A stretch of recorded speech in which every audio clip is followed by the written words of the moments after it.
Hello and welcome to Penny for a Tale. It is a beautiful Tuesday evening for some people. And today we got some awesome folks, some nice collab going on. There's babies with knives running about. Let me tell you, this show's going to be amazing. That's kind of my intro. But without further gilding the lily, Alice. Hi, everyone. Welcome to Babies with Knives collaborating with Penny for a Tale tonight. We're going to go into It's some going to be introductions real quick. Yeah, it's gonna be awesome. I'm trying to think of like a collab name, like a penny with baby knives. I don't know, but we'll We'll figure it work out on that. anyway. Better than a Yeah, name. yeah. So my name's Mitchell, one of the directors, storytellers, and players on this show. I love everything TTRPG. And tonight I will be playing Bianca, who is a chronicler. And if you know the Genesis and you play it like I do or run it like I do, you guys know the chroniclers are the bad guys. So I'm going to do my very best. To my kind of like your right, my leftish, about two slots over, is my good man Ian. Ian, why don't you just give a short little blib? My name is Ian. End of short blip. Just kidding. Catch me on Penny for a Tale 1.5 times a week on average with my man Mitchell, and catch me tonight playing Raphael. Be fun. And Kyle, who I've been working with for about, I don't know, a year. We've known each other for about a year now. He writes for Degenesis. You can find him on the Discord pretty much every day. Why don't you give just a little nice teaser for you, Kyle? All right. So yeah, I'm Kyle. I was a freelancer on the upcoming book for Degenesis Artifacts, which should be coming out in a couple weeks when the new website launch goes live. It will actually be free to download. The whole book, as well as the core rulebooks for Degenesis, will be going free to play with the transition over to the new system. Yeah, I did that. I've also run in the past for Penny for a Tale and Red Moon Role Playing, as well as at PAX Unplugged and Gen Con. And I'll actually be running some games for GaryCon Online Thursday, Friday, and Saturday this week. That's awesome. So, Well, over to the Babies with Knives side. Hello, everyone. I'm Alice Peng, aka Lala Twiddle on the boards, and tonight I'll be playing Gunther. I am going to be playing basically a Judge Dredd type character. He is a post apocalyptic officer. He is a judge, and I get to see what it's like. I've never played the Genesis before, and so I'm really looking forward to this. Below me is Brandon Powers, my ever present co host. Howdy, howdy. Tonight I'm going to be playing Ingeborg. I am a Spitalian Famulancer. I'm kind of like a combat medic from what I've been able to gather that is, fighting for everybody to make it through okay, but knows that sooner or later we're going to have to take some acceptable losses. And below him is our dear friend Aldo Regalado, the co-writer of Super's Revised Edition. Hey, Aldo. Hello, how you doing? Great. I will be playing Besnik, who is a Jahamadan traditionalist. He is sort of a warrior poet, for lack of a better description. We get to hear Aldo speak poetry. This is going to be awesome. Oh, I make no promises of that. Well, Kyle and Mitch, take it away. All right, Kyle, send us into this post-apocalyptic nightmare. You've all sort of found yourself in a large caravan because there's safety in numbers, especially you're right on the border with Franca, and Franca has sort of dangerous local wildlife combined with the psychonauts there are called Pharomancers, and they basically just corrupt people and turn them into mindless drones. And you guys are close enough to the border there that you actually do have to worry about drones. Probably not so much this time of year, but it's still a good idea not to travel alone. And Gunther in any never case, alone. Kisses the gun. yeah, in any case, you have the fortune to the chronicler Voltaic has actually sponsored a guide. Your guide is Marcel. You've met him a couple times over the past few days. You've been sort of snowed in up in Mulhouse. And he's a trader who runs basically supplies from basically the Alpine region up north to Borca, eventually all the way to Justitian. And he's pretty well traveled, so he offers his services as a guide as sort of a way to make a little extra money while he is making the journey. But you do have a guide, and the journey is 3 or 4 days from here to Bassam, which is sort of the first big city once you get into the Protectorate that's like actually Protectorate. This far south, it's still sort of on the fringes, but by the time you're in Bassam, you can get basically anywhere in the Protectorate decently easy. Do people want to introduce their characters now? We already did a little bit, but I'm good with that. I started, so I'll go first. I am playing Gunther, and Gunther is I am a judge. I find people who do not right things, and I make sure they do not do that again. So I am here because I have been pulled in to reinforce Mulhouse. Things don't seem quite right around here. Brandon, what about you? Like I said, I'm playing Ingeborg. I'm basically the group's medic at this point, and am on my journey trying to get these some samples to the right people so that we can learn about problems that are going on in the Great White North. Besnik is not traveling alone. He is traveling with his sister Mirjana. They are traveling with a purpose. Justitian, he's basically escorting her there. You're not sure exactly for what, probably. He's wearing a leather coat, carries a Damascene saber. He's mounted on horseback. I assume Mirjana is also. Yes. Yes. So we both have horses, and he keeps close to her. Like he seems like he's protective of her, and also he's not domineering of her, but he does seem like he's concerned with her also just behaving correctly on the journey, right? So and he probably, if he spends time with anybody aside from her, it might be mostly trying to talk to Marcel to get a sense of how things are going, but mostly he sticks with his sister. Yeah. So Kyle, real quick question. On my sheet, it says a name. Is that the name I'm going with today? Well, we'll go with yes. Let's have Ian introduce himself and private message me. Okay. So today I'm playing Raphael, born and raised in I think it's Purgare. I think that's how it's going to be pronounced tonight. Yes, okay. I always just pronounce it Purgare. Purgare, I love it. Perfect. So I am a scrapper. It looks to be my whole life.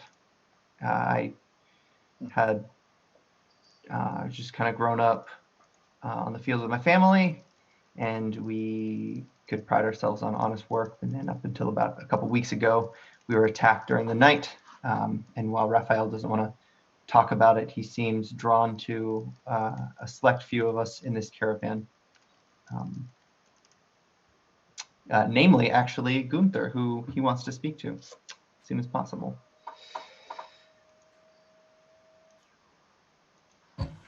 And that's us. Yep. Oh no, we have one left. We have one more. We need to find out. And Bianca is going next. Go, Bianca.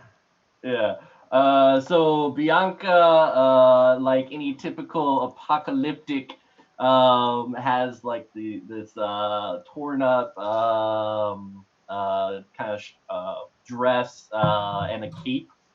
But off to her side, you can see like there's a little air bolt poking out from below the dress, so she might have a crossbow somewhere hidden up there. She has black hair with some white highlights, very bright green eyes. She's probably chewing on something, maybe like a blade of grass, but she looks very disinterested in everything. Bianca. Awesome. And I need to make one correction. I didn't kiss my gun, I kissed my hammer when I said that I'm never alone. Yeah, the judges have a bit of a thing for hammers. They use them as sort of like their status symbol. You can actually get in a lot of trouble in Borca.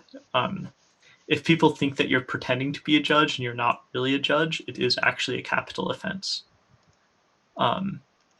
So if you carry a hammer and you're not a judge, you will meet a hammer very shortly.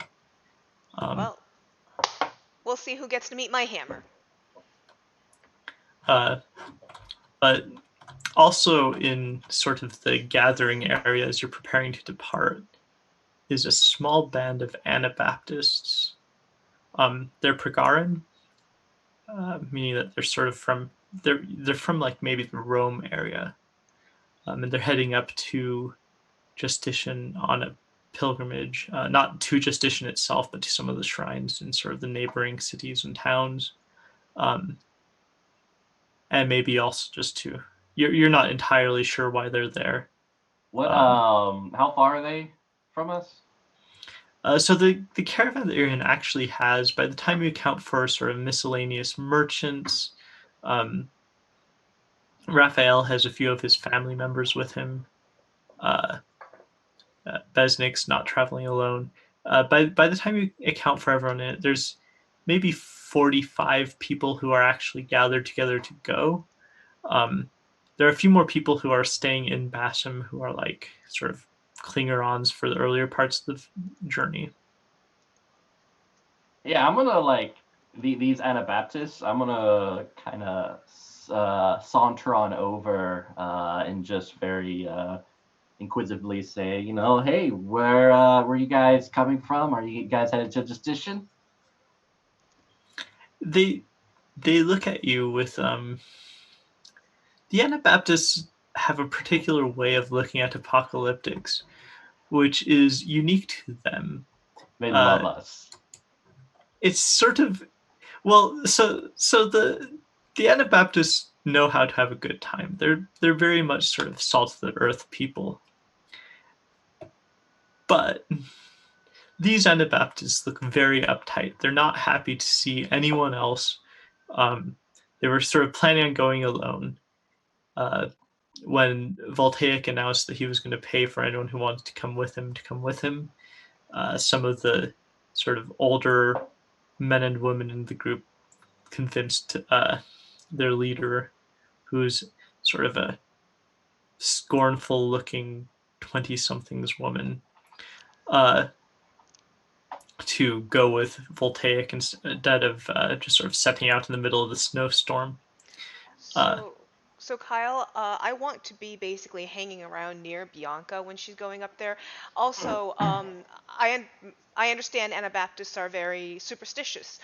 So if we're going to be traveling, I want to make sure that I participate in all their pre-travel superstitions. If I have to dance around on one foot, do 3 circles, etc., I'm going to participate in all of that.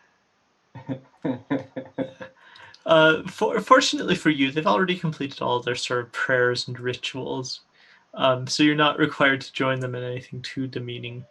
Okay. But I'll still do what is necessary. You can tell them apart easily because they all have sort of a 3-dot sort of pattern triangled on their foreheads. So they sort of stand out, and they each all have like a nose ring as well.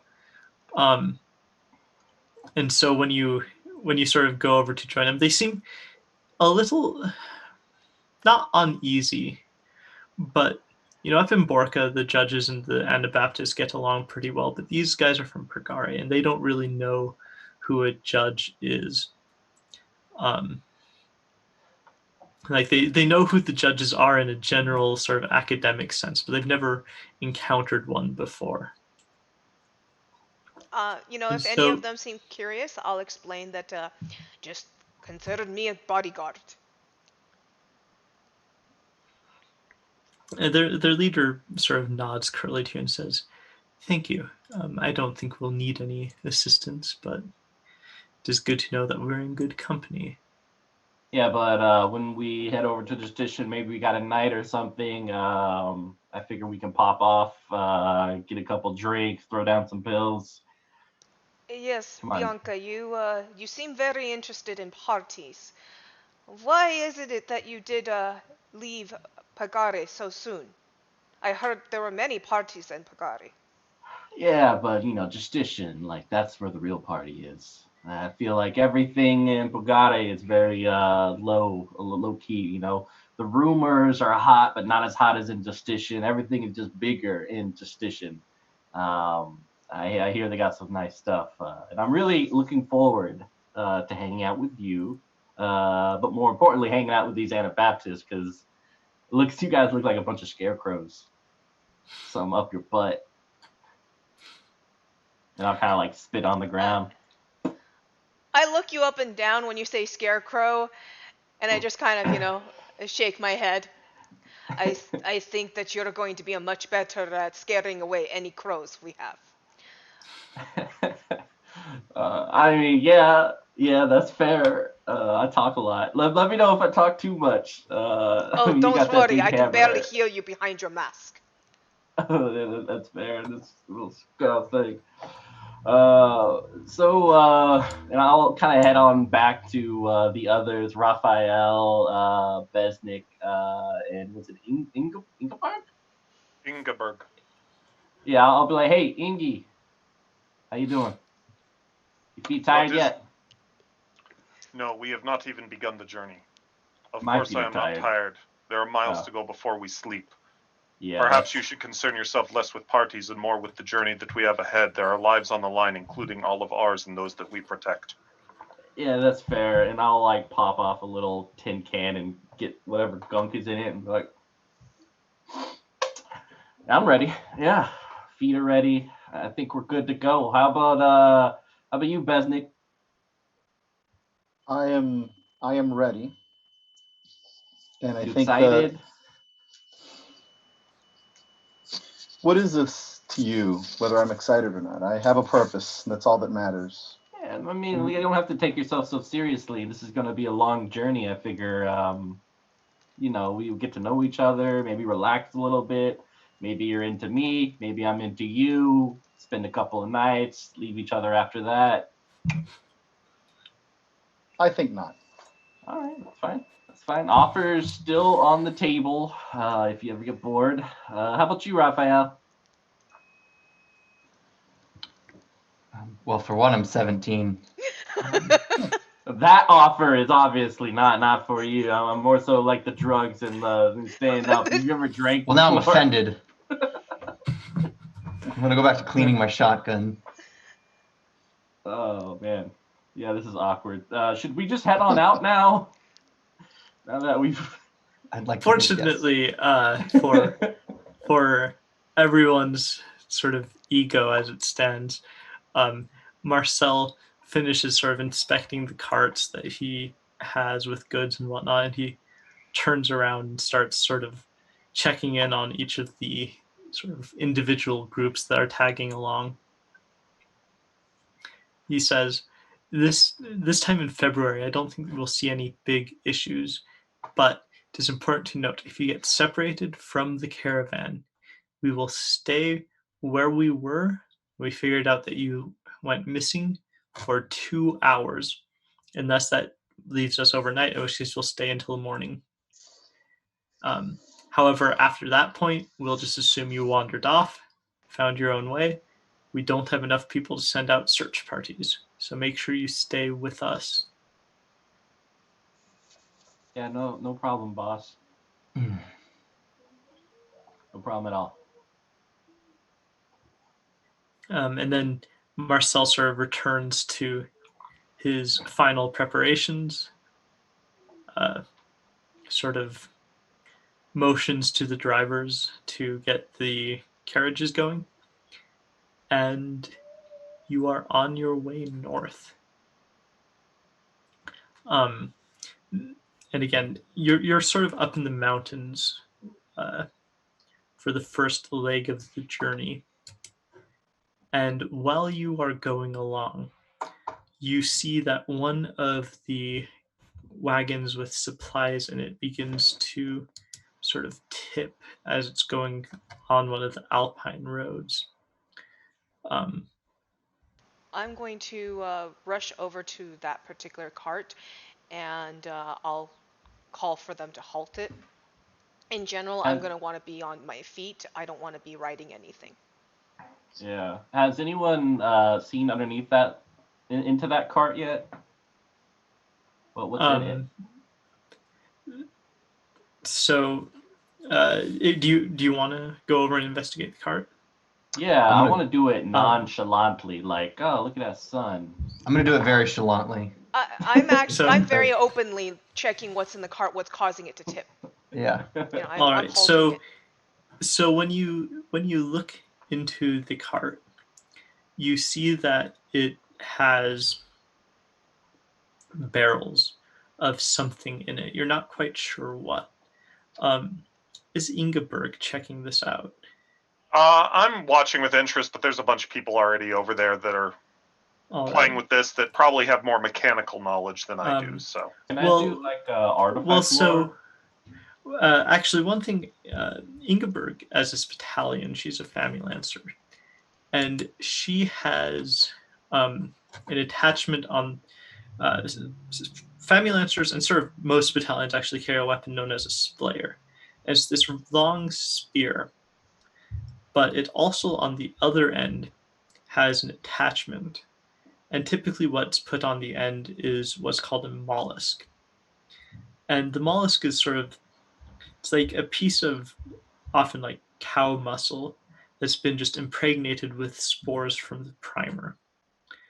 And whenever it comes close to other spore-infested stuff, it sort of pulsates and responds. It can sort of sense the presence. And as you get close to the cart, you notice that it's sort of twitching and pulsating a little. Then I would definitely be checking this out. I assume this spore stuff is something that we are not fans of. No, you hate it with a burning passion. And by burning passion, I mean bad stuff. I mean literally burning. Like the battalions will burn the village down if they find this stuff there. And Marcel is the caravan lead, right? That's the guy's name? Yes. Okay. I'll call out to Marcel. Marcel! As soon as you call Marcel, as soon as he understands that the caravan's halting, he sort of goes back from the front to check out what's going on. What is on the manifest in this?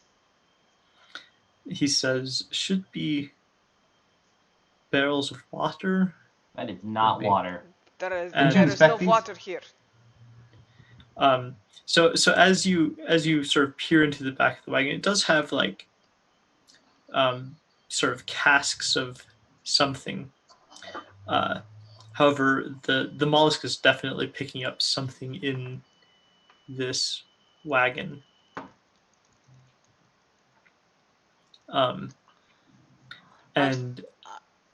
by the authority of judges, I want to open them. I assume I have that authority. Yes, you are in the protectorate, so you can do that. Okay. Yeah. And Marcel checks the manifest, and he says there should be 5, but there are 6 in here. I will Which one of these is not like the others then? I will go and start opening them. Yeah, pop up there. Yeah. All right. So you open one of the casks of water and it just spills out everywhere.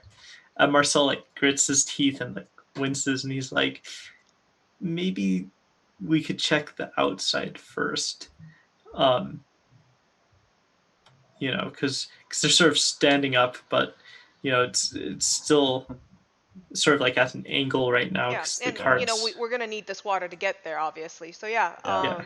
I'll I'm try like, and Marcel, basically. learn how to count.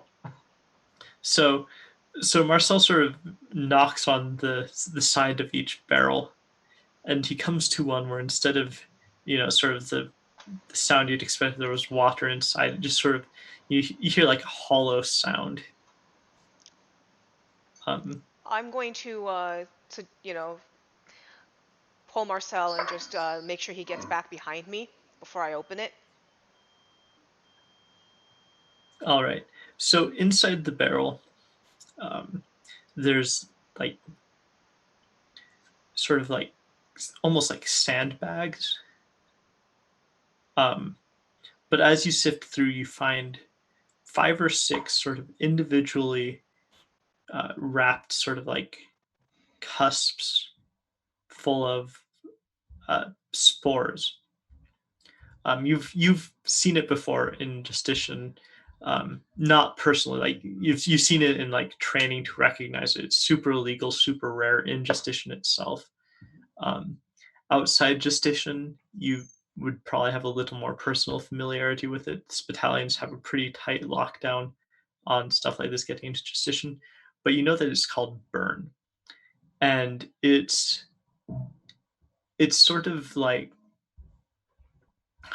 it's hard to describe. It's not really a drug because it is just sort of the primer spores.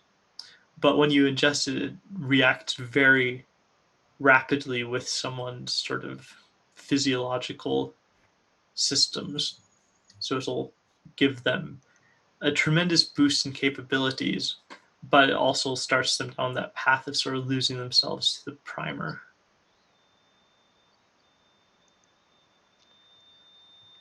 Okay.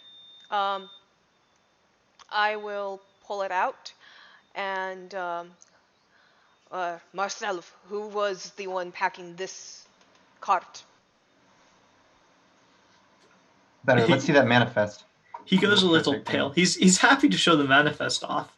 Yeah. However, it's literally saying that there should be 5 barrels of water in here, and there's a What 6th time? barrel. Did he sign the time? He did. He checked it last night. He says, I was the one who checked this wagon. Yeah. So someone must have put this in overnight. I will hand the burn over to Ingenberg because I know that she knows how to properly dispose of it. The information that I've been provided so far is that Burn you it. do what it tells you to do with it. Burn it. It's shaped like itself. So you're able to stop and do sort of a controlled burn of the burn. Yeah. I'll pull. I pull my sash off, and I'm going to wrap it around my face to prevent me from intaking any through smelling it. Yeah, the battalions don't have to worry about that sort of thing because they're always clad in like a full protective suit and a gas mask whenever they're outside for any meaningful juncture of time. Yeah, so, I'm a little bit close, just kind of like trying to get the contact high. Unfortunately, by the time the spores are burning, they're more or less inert. Or fortunately, probably, if we're being brutally honest. But in any case, Bianca doesn't get to get any special benefits from it. Marcel looks... should have given me more time. Marcel looks incredibly upset. But he's sort of hiding it. Like, he doesn't want to be, like, ranting and raving about it and looking suspicious, but he also clearly... you don't think he was behind this.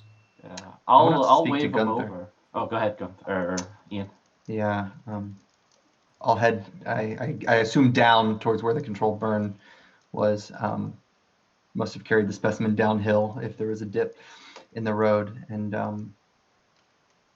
just want to say, I hope you don't trust Marcel. He's obviously flipped his shit. But something's up. I think that Chronicler might be more trouble than she's worth. But Marcel, I think he may know more than he says. Yes, I agree. What do you want to do? All right, now I want to check all the other cards first. All right. I think that you and Ingeborg are the best two to start checking. I will check these two, you two check those. Well, Ingeborg's got the equipment. I'm going to get a count of the caravan. See if anybody slipped out last minute. And Besnik, I will go speak with Besnik. Sounds good. Yeah, Besnik was kind of, he saw something was obviously up. He was kind of keeping his sister kind of away from it and just kind of watching. You can see him kind of with a concerned look on his face, like looking over to get a sense of what's going on. But he is kind of waiting for somebody to come back and give him information. Yeah, I'm heading over to you, Besnik, and I'll let Ian do his scene first. Mm-hmm. Yeah, so I will have passed Besnik, ignored you, and it looks like I'm just counting the caravan. All right. As far as you can tell, no one has left the caravan since you left Bassam. However, there was a suspiciously high number of like clinger-ons up to that point. Do you have secrets? Yes. I have, yes. So you have heard, as a scrapper, you didn't hear this for burn. You heard it for like artifacts and whatnot. But when you're trying to sell stuff into the Protectorate, and you don't want to have to deal with the chroniclers first because they sort of set their price, and if you don't like it, you can deal you can't deal with anyone else. If you say no to their price, you don't get a second option. It's only if they say they don't want it that you can sell it to someone else.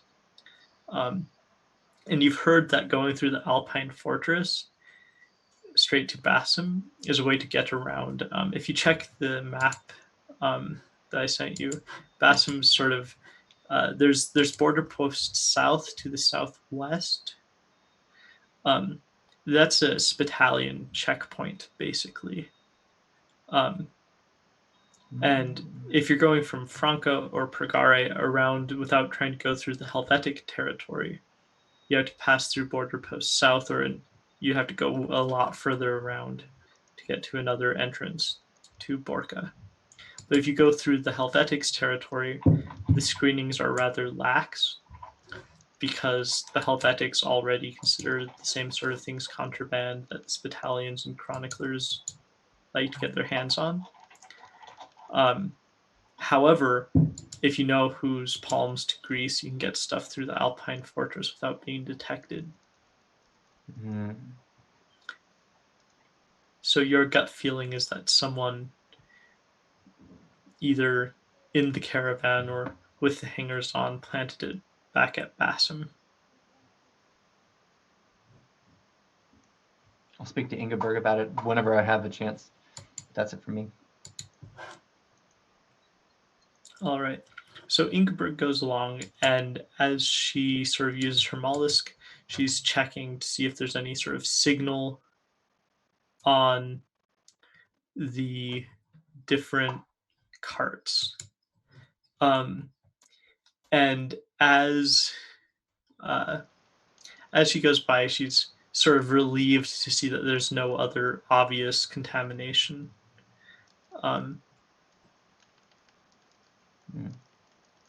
So it looks like whoever planted the burn either only did it there or didn't bring any. Well, they didn't bring any other burn with them, at least. So not right now, but while we're camping for the night, I want to be checking out the people that we're with for any signs of usage or exposure to this kind of stuff using my medical knowledge. All right. Severe exposure would probably trigger the mollusk. You sort of keep an eye out. The most obvious sign that someone's been using burn is that they'll develop sort of a pattern on their chest. And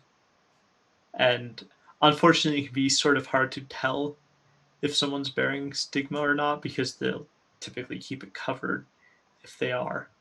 But you don't see any other. Well, actually, you'll want to make an perception. Yeah, perception test for that. So the way that rolls into Degenesis work is you'll take a relevant attribute. So perception is under instinct, and then you'll add the attribute plus the skill.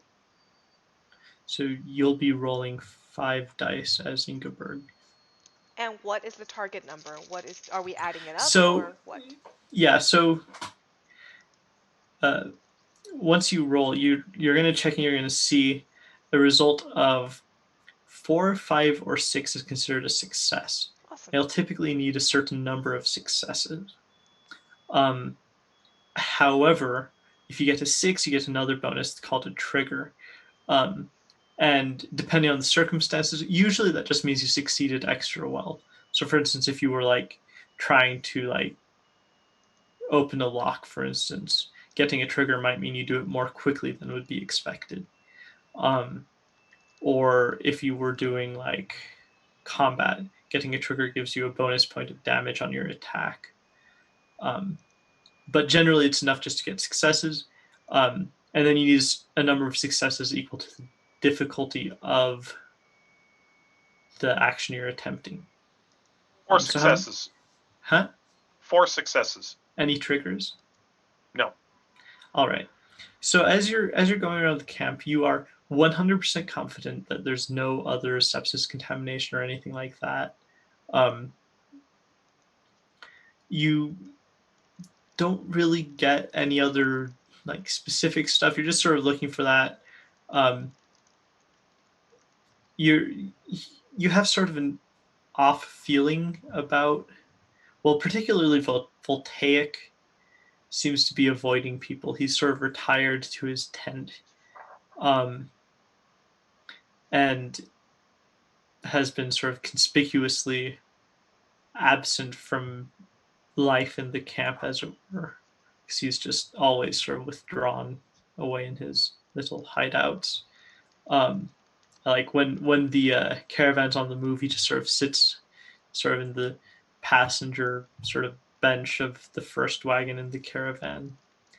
But other than his aloofness, nothing really stands out to you. Continue just watching everybody during this.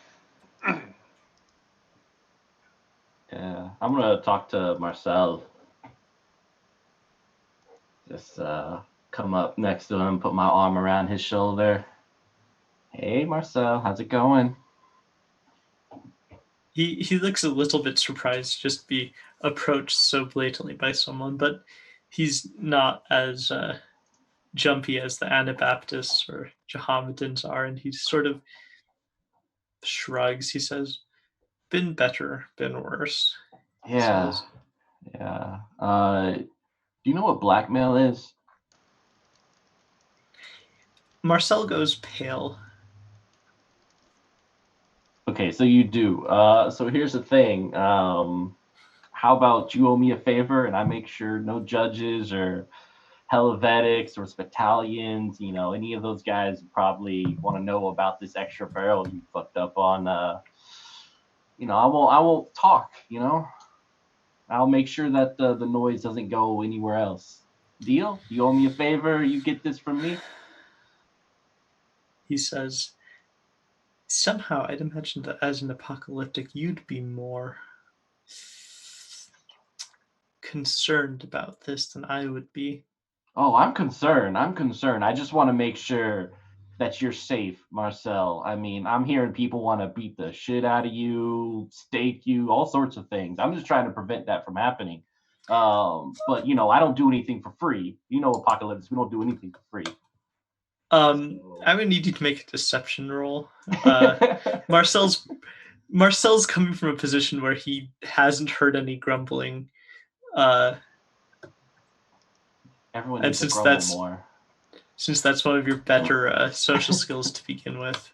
Yeah, and don't forget your potential for that as well. Oh yeah, one more die. So you'll have an extra die on that. Yeah. 4 successes, 1 trigger. All right. So Marcel goes from like pale to paler, like like literally you can picture him like if he gets any more pale, he'll become transparent. You know, like he's suddenly having like an oh crap moment. It's like I didn't think. I thought. Yeah, Marcel, that's what you don't think. That's what I'm here for. Hey, I'll take care of it. You just owe me a favor, and when I call it in, you best not like be like, "Hey, Bianca, why?" No, you say yes. All right, but I'll take care of this for you. Okay, I'll make sure everything in the camp stays low, down key. Yes. Thank you. Yes, I'm. Yeah, no problem, Marcel. And I'll walk off and like slap him on the butt as I head out. So Marcel goes from looking worried to looking terrified for the next couple days. Like Hey. if he doesn't have a stomach ulcer yet, he's probably developing one just from the stress. However, you I still wanted to talk to Besnik for a bit on the trip. all right. So You know, yeah, because Besnik has had nobody explain stuff to him. yeah. So, So as you approach him, he's, I mean, and obviously time has passed because now we were at the camp at night. But I assume before that we would have had this interaction, yes. right? So, so he's kind of looking expectantly when you come up. He's like, well, "What is it? What did you find? What's happening? What's the matter?" There are smugglers and possibly other unscrupulous people here. So I want you to keep your sister very safe, and if any trouble happens, you just take cover. Understood? Understood. And if you hear anything, you know that you can trust me. Tell me, and I will make sure it is handled by the I authority of the city. understand. This sounds illegal, but is it an immediate danger? Wherever there are chroniclers, there's always danger. So the chronicler is behind this? I did not say that. I said wherever they are, there is always danger. I haven't trusted him from the beginning. Why would he pay for all of us? And he stays to himself. I don't know. Well, thank you. I'll keep my eyes open. Yes. And if that Marcel goes by, keep an eye on him too. But keep your sister, you and your sister down low. If anything happens, just get low. You suspect Marcel? He seems I do seems not think trustworthy to me. I think that maybe he knows more than he says. Whether he is guilty of anything other than bad information, I am not jumping to conclusions yet. All right. Well, thank you. I will be vigilant. And I'm going to just make sure that I keep an eye out for him and his sister a little bit, because from what I understand, his sister is a non-combatant that's a little bit on the weak side, and so. And he himself is young. He's 18, so he's trying to be all, proper and serious and stuff. But he's a little bit, this is all very new to him, right? I mean, he's a little more provincial. Yeah. First time out in the world, of course, right. coming from sort of the Balkan region,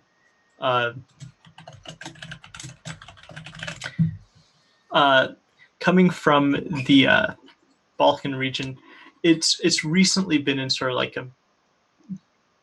there was a lot of conflict between sort of the locals and a mixture of sort of African invaders and sort of like almost their own sort of local sort of it's difficult to describe in short, but basically like basically it's the Balkan region. Right. So there's all sorts of little groups that get into conflicts all the time. And Raphael is also very young, right? You're 17? Yeah. Okay. And so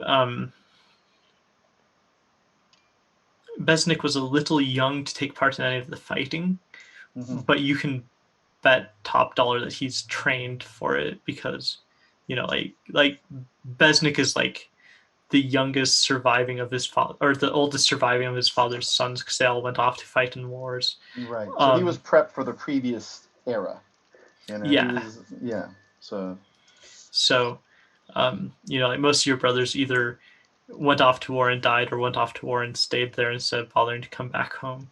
So, so when he says "I will be vigilant," it's something with the thinking of his brother's example, kind of. Yeah. In mind, like the Izaki are specifically often sort of singled out because they're sort of like the Mohammedans view them as sort of God's blessing. Right. And so because of that, they're singled out as sort of like, you will be the people who are like the chosen warriors. Right. Okay. Cool. So with all that in mind, he's not incompetent, but he's maybe a little, like, his ability to fight he's green.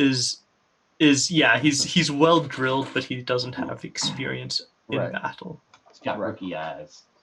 Right. Compared to like someone like Raphael, who doesn't have probably formal training, but he's been out, he's a scrapper. He's been out in like scrap fields since he was like 8, so like his skill level is mostly learned on the fly and not really formally trained, except for,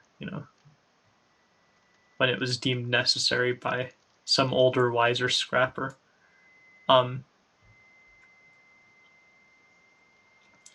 so with that said, the first night of your journey passes more or less uneventfully. You're still sort of up in the mountains, but you've started to go back down, and there's like a sheltered little valley that Marcel leads you all to. The Anabaptists are rowdy and loud. They are enjoying their pilgrimage maybe a little bit more than the traditional spirit of pilgrimages would suggest. Ooh, I'll join in on that. They don't have any objection to Bianca joining. You do notice that their leader is a little standoffish. She definitely doesn't like you. How about Besnik? Bianca, do you keep your possessions on the cart when you're going out and partying? Oh man, my possessions. No, I keep my weapons on. I probably leave some my sleeping bags and stuff I don't give a care about. Probably on one of the wagons. Okay. I'll look through her little belongings that she's left behind at some point. Just, as I'm going through and checking to make sure nothing else is strange and and going on. I will be checking into Bianca's things as well. You find like several old underwear. Got it. Okay, put that aside though. Yeah. Does that narrow your suspect list? Yeah, unfortunately, Gunther is better at investigating crime scenes than luggage. And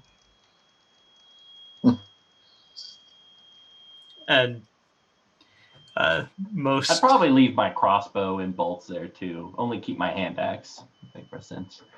Yeah. Can only hide so many crossbows on my person. It's a little excessive to bring a crossbow to the party. Yeah, but hand axe, that's multiple uses for that. So, but I will invite Besnik to our shenanigans.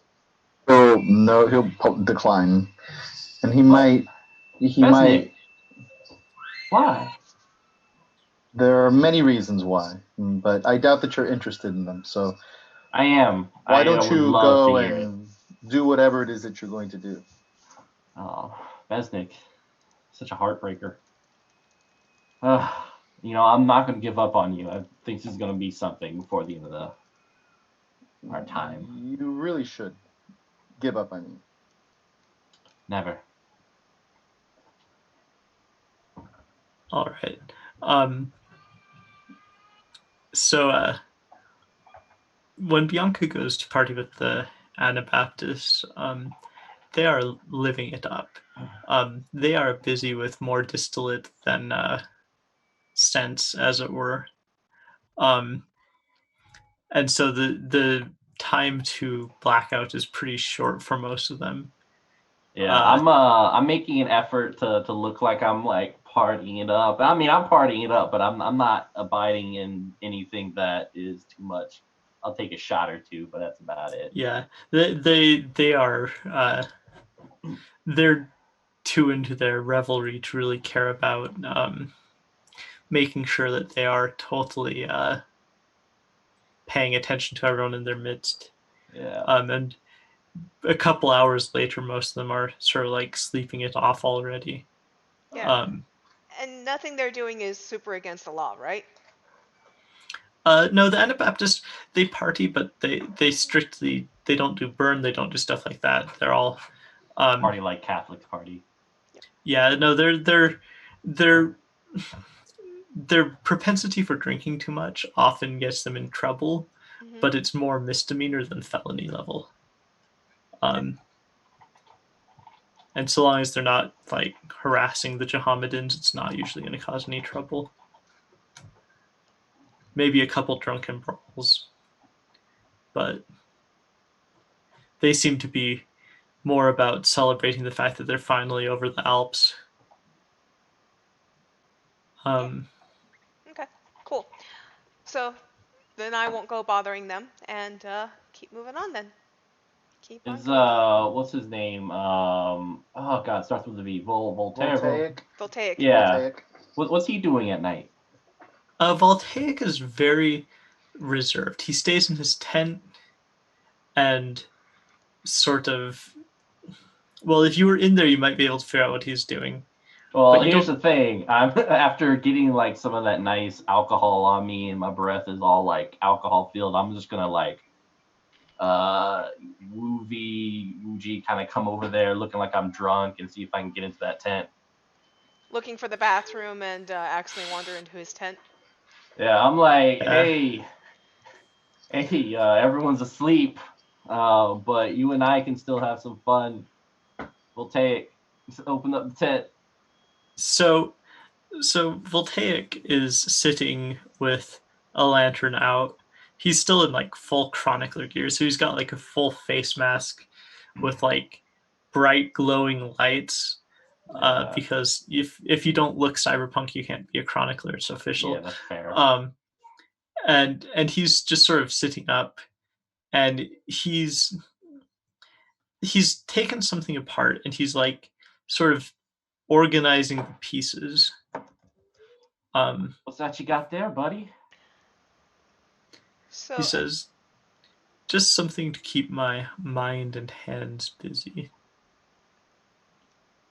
So if you say I don't catch this, no big deal. But if my character saw saw one go into the other's tent, I definitely want to take note of that, as I don't trust either chronicler at the moment. All right. Yeah, you do notice Bianca enter. Okay. And you in the when you talked to her in Bassam before this all began, she mentioned that Voltaic had hired her, but you didn't quite. No one really was willing to give specifics. Okay. Is domination this game's version of intimidation? Yeah, it's sort of for like when you want to coerce and yep. Like it's all the sort of power play moves. Okay. You know, I'm gonna, so I'm gonna be like, your hands could be busy in other ways, Voltaic. I mean, it's not usually my rate, but we got time. Did you want to drink any? Why don't you take that mask off? It'll be hot and sweaty. Voltaic is his usual standoffish self, and he sort of turns back to his work and says, I find that doing this helps me come to a greater understanding. Of what? He shrugs. He says, "There's always something to be learned about the way things work. You can examine one small piece and take it apart and find each of the components within. Yeah. It makes the whole scheme of things simpler as you make it simpler." You know, if there's anything I've learned through this life is that the people who are interested in the intricate little small things sometimes forget to look up and see that there's flesh that you can do much the exact same things with. There are some intricacies and buttons and such that produce quite wonderful noises at times. But you know, if you're more interested in little mechanisms in your little box, I guess that's cool too. Hey, as long as you pay me, right? He says, "Yes, your payment will be waiting for you as we discussed." Cool. All right, should I stay here? Can I nap here, or do you want privacy? He shrugs. It doesn't really matter to him. All right, I'll lay down next to him and just watch him as he's playing with his box. Um. Uh. So does Gunther want to investigate? Now that he's seen Yeah, them I in do. the tent, are you just going to listen in from outside?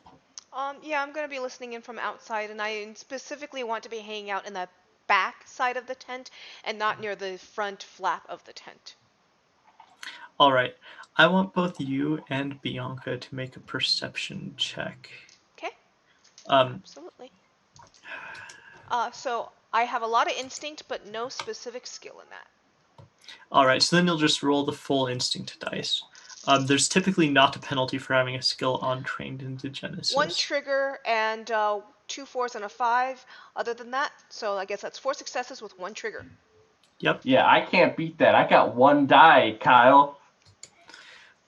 I've One got a die on lot of this instinct. Pre-gen, Kyle. What's up with that? You gave me one die for perception. He gave me 5 dice in perception. You were too busy partying hard. Yeah. Ones aren't crit botches or fails, right? Because I did roll a 1.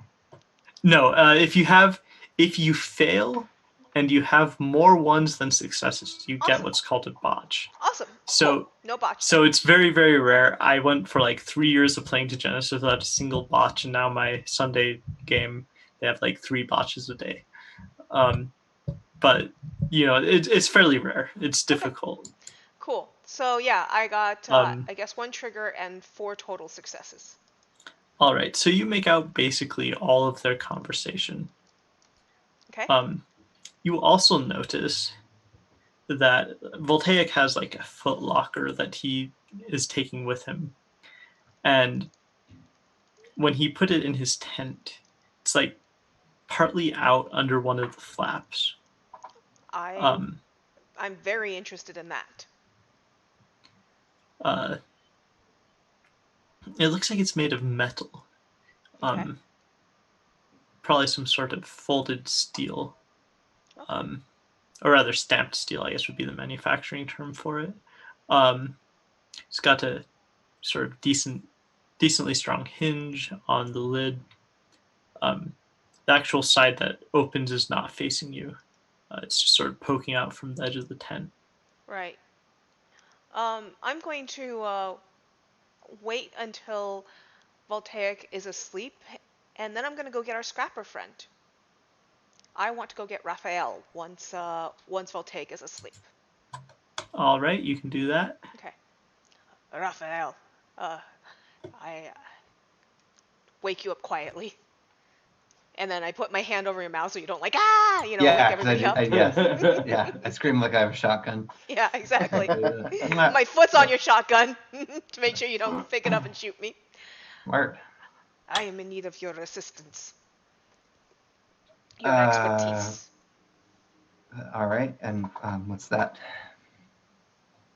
Okay. I'm going to take you over to the tent, and this, I understand you have dainty hands. No? Sure. I guess it's really cold. Why am I out here? I need your dainty hands to get us some information about what is in that. Carefully. So, perhaps context? Please, I'm happy to help. I think that this is where I think this belongs to the smuggler and whatever else is going on.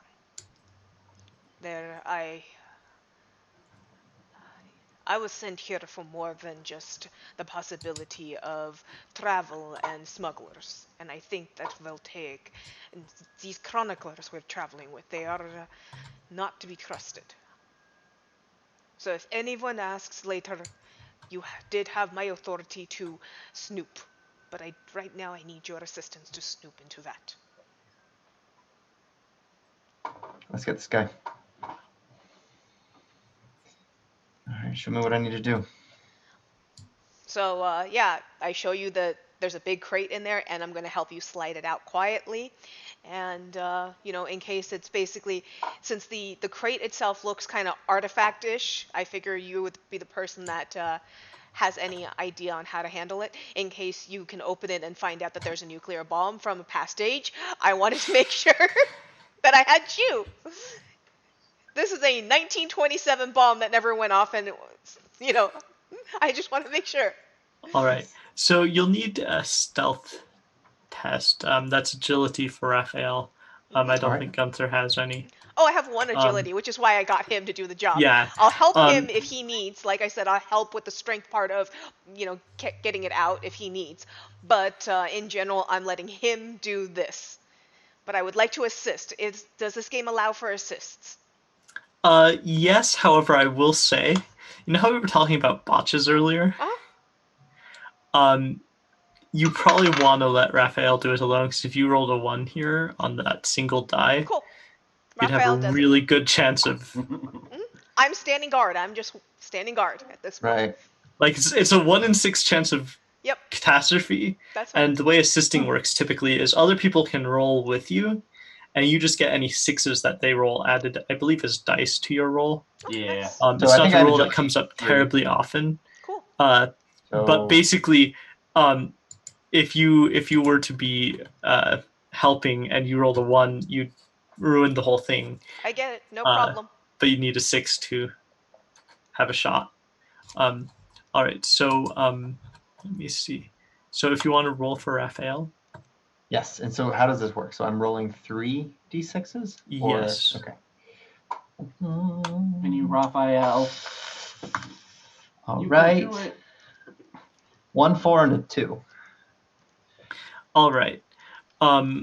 So since Bianca's asleep in the tent, she can make a perception test to see if she hears anything. I got 1 5. The 1 success. All right. So you start moving this foot locker, and you get it about halfway out. You can see that it's not locked, though it is latched.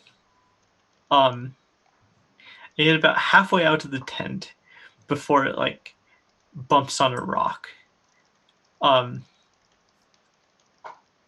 And that's enough to wake Bianca, but it's not terribly loud. What does Bianca do when she hears that? I'll kind of oh man, what should I do? I'm just gonna poke my head out to see what's going on. So you'll see I'm talking at the will we see Bianca?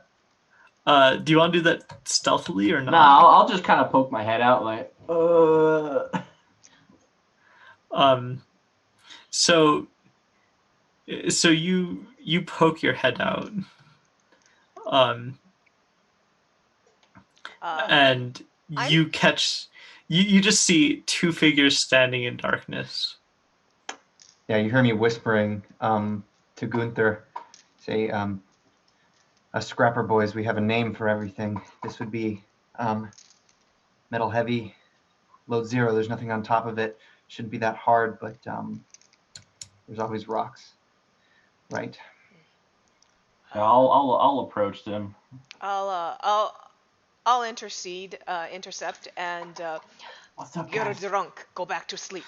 I'm going to use psyche and domination to basically make her, kind of just intimidate that into her and just kind of make her feel like this is kind of a nightmare and she should just go back to sleep because she's drunk. So. All right, that probably would be more actually psyche cunning. I'm sure I'm willing to do psyche cunning instead. I was more trying to do it with the whole, you will respect my authority kind of voice, but okay, so you're doing it like you're drunk, go back to sleep. Yes, you're drunk, go back to sleep. You will respect my authority kind of style. Jeez. All right. Well, you don't really need to roll for that because okay. you've got another PC on the other end there. Yeah, so, that's true. The question here is, do you want to confront the judge in the middle of the night? I'm gonna put my head up. I'm not drunk. I'm just curious why you guys took something from Voltaic's tent. Like, it's my job. All right. Yeah, I'll have flinched immediately seeing you. I'll have reached for my shotgun and turned off the safety, but before drawing it, I'll recognize you, and then mutter some sort of dirty word that a 17-year-old shouldn't say, and get back to trying to remove this thing, because one way or another. How about this, Gunther? We make a deal. I won't tell Voltaic. You let me stay, yeah?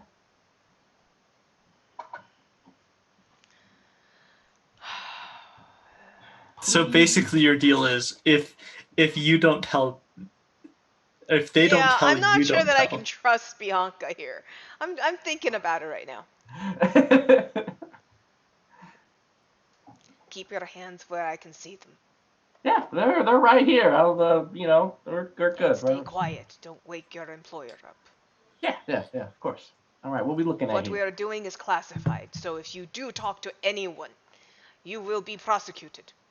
Ooh, I love it when the judges get all like super spy and stuff like that. It's awesome. Hey, listen, this is serious. Raphael, what's up? So do you pop open the locker or foot locker? Yeah. All right. So you pop it open, and it's full of, like, like the thermal transfer paper that gets used for like receipts and whatnot. Yep. It's got just like maybe just like hundreds of loose, like meter-long strips of that. And it's printed out in like chronicler binary barcodes. Great. We've discovered chronicler census data. So does it look like Denari that's been printed out, so obviously fake? No, it's not drafts. Okay, it's not drafts. Okay. Like chronicler drafts would come from a very similar sort of printer, but this is. Does anyone have secrets or legends here? Yes. Yeah, Raphael. All right. So you can tell that it's like data storage of some sort. Obviously not ideal because it's very susceptible to damage and has to be scanned in. But it's probably a literal paper trail of data from something or another. Raphael, you got yourself a treasure there. Do you want to like search through, or are you? Yeah. How heavy is this thing? So the steel that makes it up is like it's kind of set like like those like military style ammo cans. Yeah. So I mean like it's not super thick. It's maybe like a millimeter thick. So it's not super heavy. The thermal transfer paper itself again is pretty light. There's a lot of it, but it's a lot of loose sheets. It's not like it's densely bound together. You do. There's something else in there though. If you like try and lift it. Yeah, I've been picking through it. What have we? Yeah, it's weird. You think there's a false bottom in it? I'll start All right, Gunther, I have a plan. Bianca, Yeah. take a wild guess. Any idea how many people go missing on this road every year? I'm gonna say about let's see, every year we got about let's say 30.5. It's far more, but let's not make it any more. Please do as I say. Go back in the tent and be quiet. And where Why do you we- keep trying to get me out of this, That's it for tonight. Raphael? I'm gonna try to pick up this thing and take it back to where we were resting tonight. Okay. Just If straight that's- up stealing from the chronicler. Yes, for now. If Just that's his borrowing. plan, I will pick it up for him. I am the Thanks. stronger of the two of us, so You are. I will physically pick it up and I will take it back with us. Mm, And you haven't told me about the false bottom yet, so never mind. Why are we taking this? You found nothing? No, something's up. I don't know. You can't ask a scrapper how they know, but they just know. Understood. Something's wrong in here, and worst case, we just blame Bianca. Spent the night. I want to wake up our other allies here, You trust them? Ingeborg, in case there are more spores or anything she can detect. Since, as you said, she has tools you do not have. I'm not sure what tools our dear friend Besnik generally is associated with. What does Besnik do? He is a warrior essentially, and a kind of a chosen one among his people. So he's Just very so devout. he's a fighter. Connection to his deity, and he's a warrior. That's it. Okay. A young man. Cool. A young warrior. Yep. Yeah. And I'll He just assume that probably- we're resting near you because I did want to keep an eye on you and your sister. So Yes. He probably has the best calligraphy of everyone here. so if we need forgery I done, can see that we as can Lincoln. have forgery. Yeah. Got it. He's our forger, guys. I'll head back to Voltaic and kind of If you need wedding invitations made, I can handle Raphael and your sister, maybe. that. Yeah. Yeah, I definitely have something to prove to him because he's a little bit older than me, and I feel like I have something to compensate for my lack of professional training. But I have a sweet shotgun, so I want him to be awake for this to at least witness that we managed to pull for this thing. Sure. So let's wake up And- Ingeborg and Besnik. Okay. In a true Mad Max faction, we're gonna just do a witness me moment. Hey, look what we did! So you gather everyone to look at the secrets of the chroniclers. So you can't. Do you want to make an? As far as you can tell, there's no way to actually access the false bottom. Hmm. Yes, there is. There's always a way to access the false bottom. It's a At least- hammer, you- right? At least, not like obvious that you sort of press Have on you it. met Bessie? You check the seams. However, it looks like whoever put that false bottom in didn't plan for it to be opened. Ingeborg. And there's no like mollusk activity or anything going on here. Well, that was my plan. Well, unless we can take into this interstitial space, I don't know if we have anything on it. Can we analyze the data being kept in the hard documents? Unfortunately, the chroniclers don't tend to encourage people to understand binary.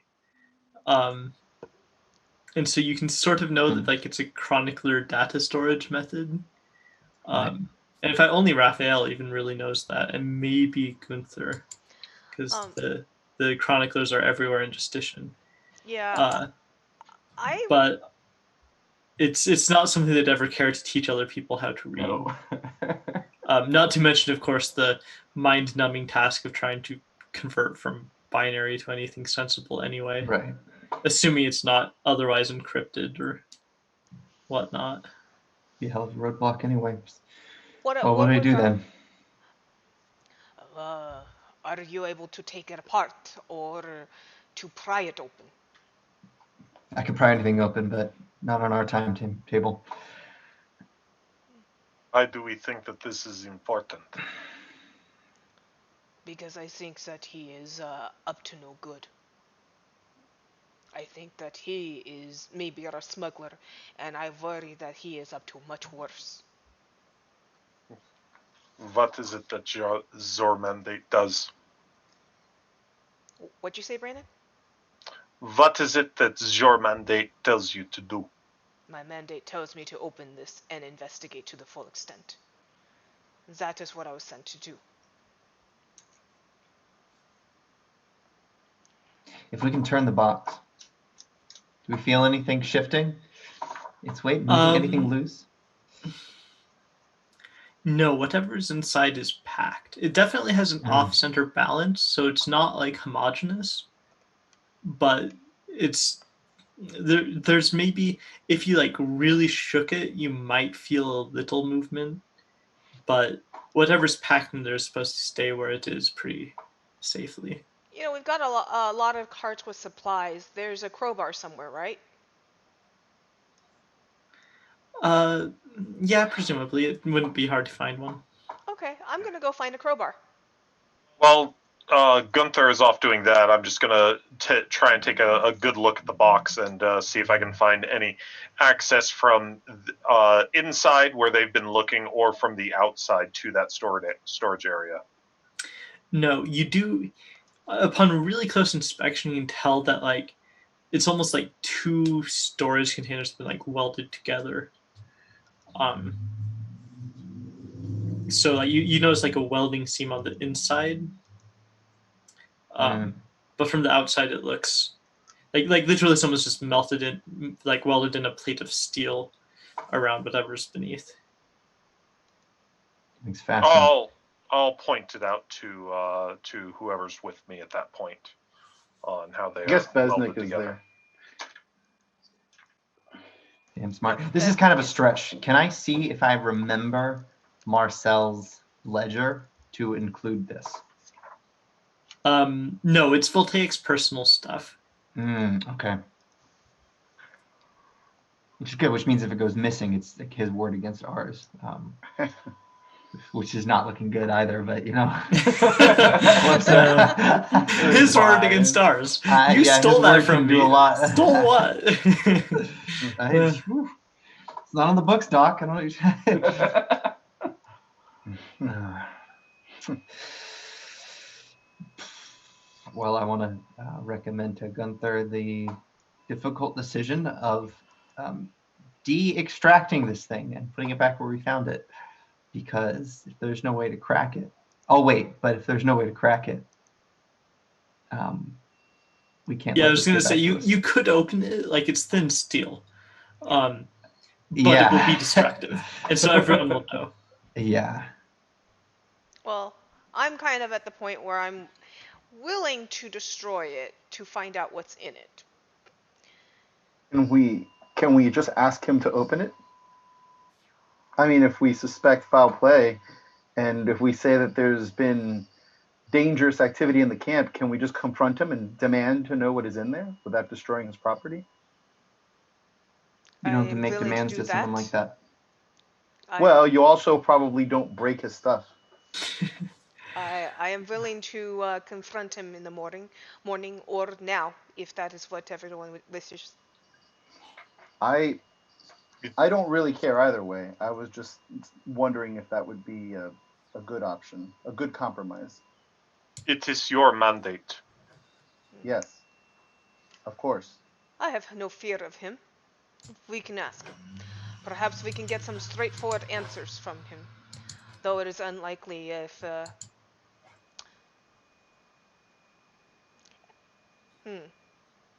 Do you think that Bianca could read what is in these papers?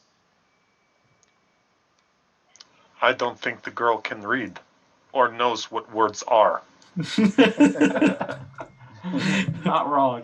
But then, Raphael, I will leave it to your expertise to return it right now, and we will ask him in the morning, or we can ask him now. Now, I think maybe better, so that we do not, we are not slowing our trip down in the morning.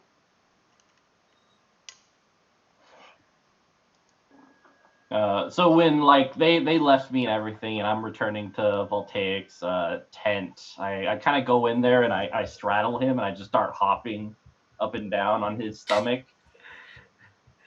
Voltaic like wakes up and like shouts. Hey, jeez, Voltaic.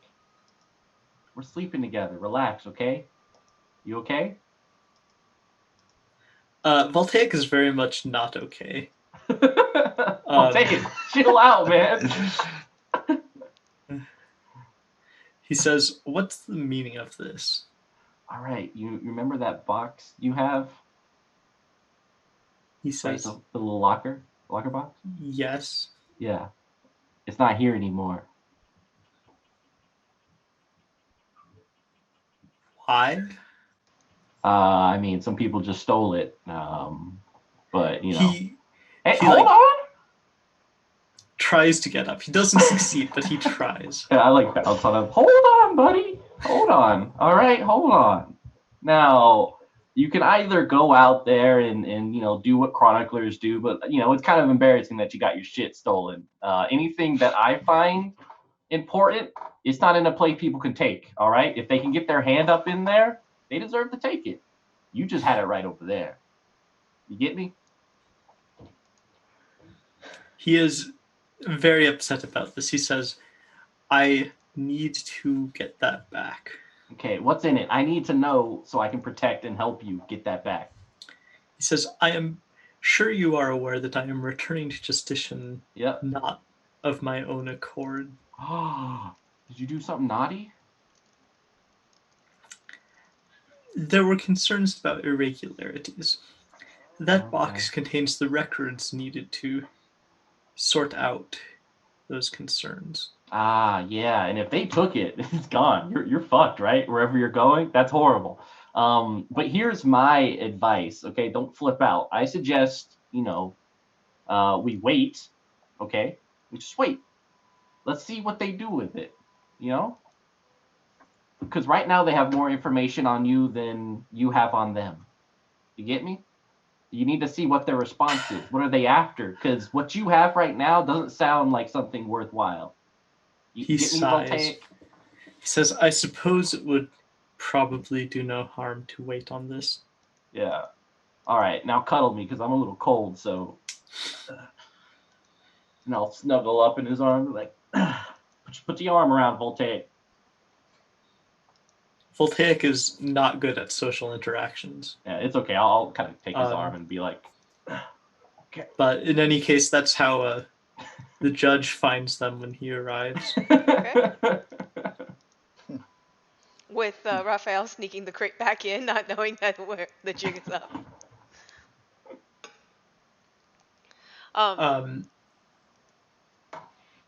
So what's the judge gonna do? I'm going to go up to the tent and, the tent version of knocking, essentially. So whatever the conduct would tell me to do to Burn it knock. down. You sort of call in there and say Yeah, that exactly. you're coming in. Voltaic, we need to talk now. Voltaic doesn't seem to respond. Voltaic, tell him you're not here.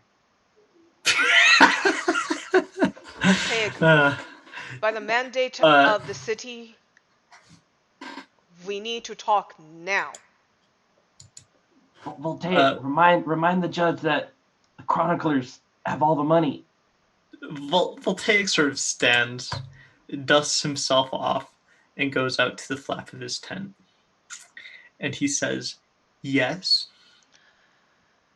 Your chest, it is suspicious. It has a false bottom with possible contraband inside. And before we arrive back in the city, I need to know what is in it so that we can ensure that it is not contraband.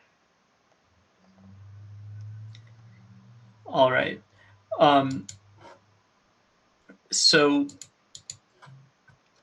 Voltaic sort of looks you over, says, "You are Gunther, right?" Yes. He says, "And I am sure that you are aware that I am the streamer Voltaic." I am. And what is that supposed to mean about this? If you believe that a city judge has jurisdiction over me. You have another thing coming. Now, hold on, Voltaic. I think Gunther has a pretty good, strong argument here. I mean, I think let's just put this to bed. Why don't you open up the false bottom, show it off, and we'll all go to sleep. You'll get your box back. It's fine. He says, "It is the property of the chroniclers, and I am not able to merely display it on the whims of some children." And he sort of casts a glance at Bianca when he says that. We slept together. It is Voltaic clearly does not want to play along with that game any longer than he has to. He says, "It is not something that I can merely reveal to the public." He says, "There the is..." while our culture necessitates your role, you do answer to the judges regardless of my rank, and you will show what it is to ensure it is not contraband. He says, "To your superiors when we arrive in Justitian. I have no interest in displaying it for the common folk's amusement." He says, "If you must know, it contains something that I obtained in Purgare that is of significant interest to the chroniclers, and may help Justitian itself." So, from what I know about my position and my authority, do I have the authority to force him to open it? Well, you have a hammer, and he has a fancy loud maker. But for the purpose of law, do I have jurisdiction? Do you have jurisdiction? No, definitely not. Okay. He is a streamer. He is. He YouTube personalities are greater than judges, Alice. Now, with that said, in the past, judges have been known to sort of override chroniclers, because chroniclers officially don't bear that sort of authority. However, Gunther knows that a lot of the judges who got sort of notorious for prying too closely into the chroniclers' business are no longer with us. Okay. Well, and I have your sometimes personal assurance that when we arrive, you will reveal this to my superiors. I will ensure to escort you there personally. He says, "Of course it is no matter." Says, "There is already problems here in the caravan. The spoor that we have found. That is part of why this is going on, from what I understand." Yes, it is. He says, "Surely as a Spitalian you would be aware that if there were anything with spore infestation in my footlocker, your mollusk would pick it up through the steel." There is more to smuggling spore than simply the items themselves. He says, "It will be no matter." He says, "Once it gets to Justitian and all is revealed to the appropriate parties, it will not be a cause for concern for any of us." See, here is my problem. The way you talk about it, it sounds like we go to Justitian and it is no longer a problem because everyone is suddenly infested or bombed. So the more you say it that way, the more I am with Ingeborg that it must be open now. I would rather we blow up here than blow all of Justitian up. It is my oath to protect the people. "It is most certainly not a bomb." Is it just Gunther and Ingeborg, or if others wanted to come with us, you guys were totally welcome. Oh yeah. No, I think. And I'm gonna axe him right in the back of the head. Wait, you're gonna axe Voltaic right in the back of the Yeah, head? right in like that little spot right between the shoulders, a little bit up, that kind of soft spot in the back All of the right. skull. Make a body melee check, please. Cool. Can I use ego for this? Yes. Actually, you should also roll psyche reaction. I'm gonna assume that the judge can see what's going on if Gunther wanted to intervene. Yeah, actually I do, because I'm not here. I don't want him murdering anybody, so I'm going to try and block her rather than actually. All right. Rather than So attacking or everyone anything. involved make a psyche reaction. Voltaic actually is kind of clueless to this. Okay. He's not expecting an attack from the rear. Sure. Voltaic, So, come on. Psyche and looking for my reaction. Yeah, I have to. Well, this is not ending the same way the Red Moon role-playing one did. 2. I have 2 successes. No triggers. All right. 1, 2, 3, 4, Well below my 5 chances. successes, 2 triggers. Ooh.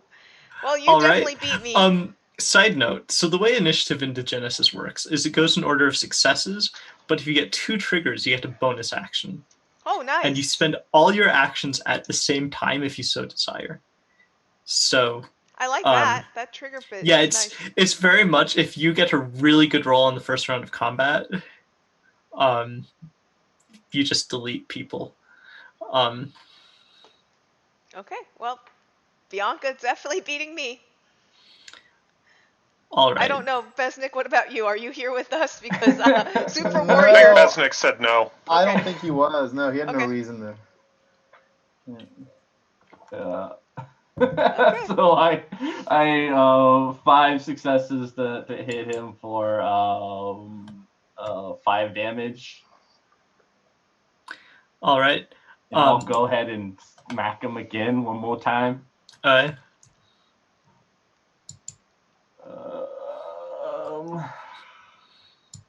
1, 2, 3 successes to hit for 7 damage. All right.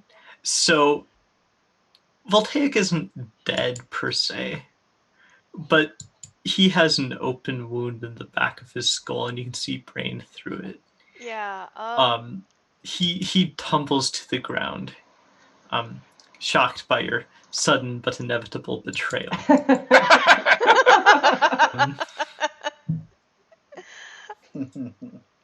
I flip my axe and say, "Hold on, everyone, wait. All right, I know you guys just saw something pretty gross and disgusting. My name is Bianca, as you know. I'm a chronicler. All right, secret agent. We take care of the laws in kind of like the background. While you're Gunther, talking, you I did run over an to try and amazing stop job. the wound. I'm going to try.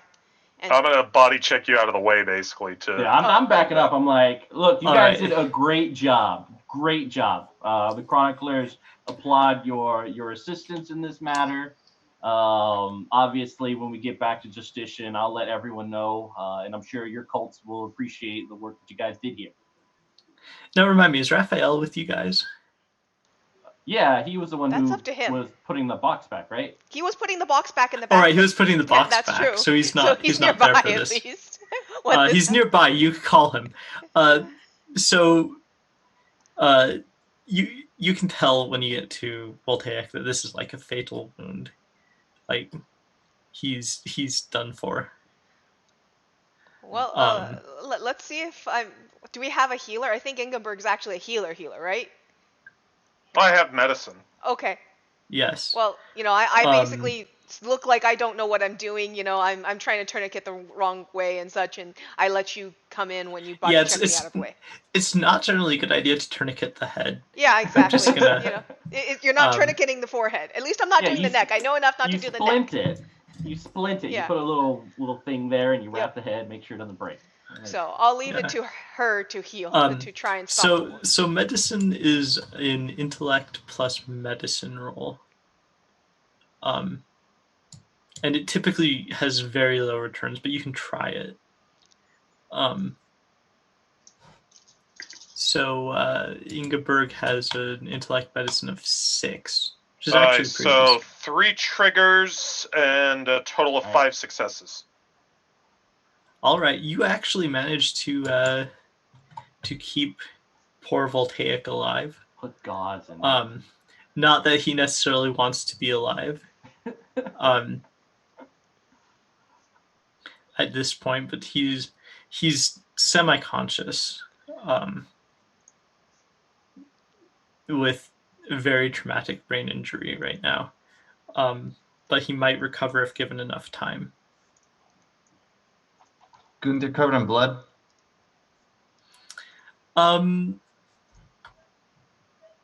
There's not as much blood as you would think. It was just sort of two very sudden wounds. And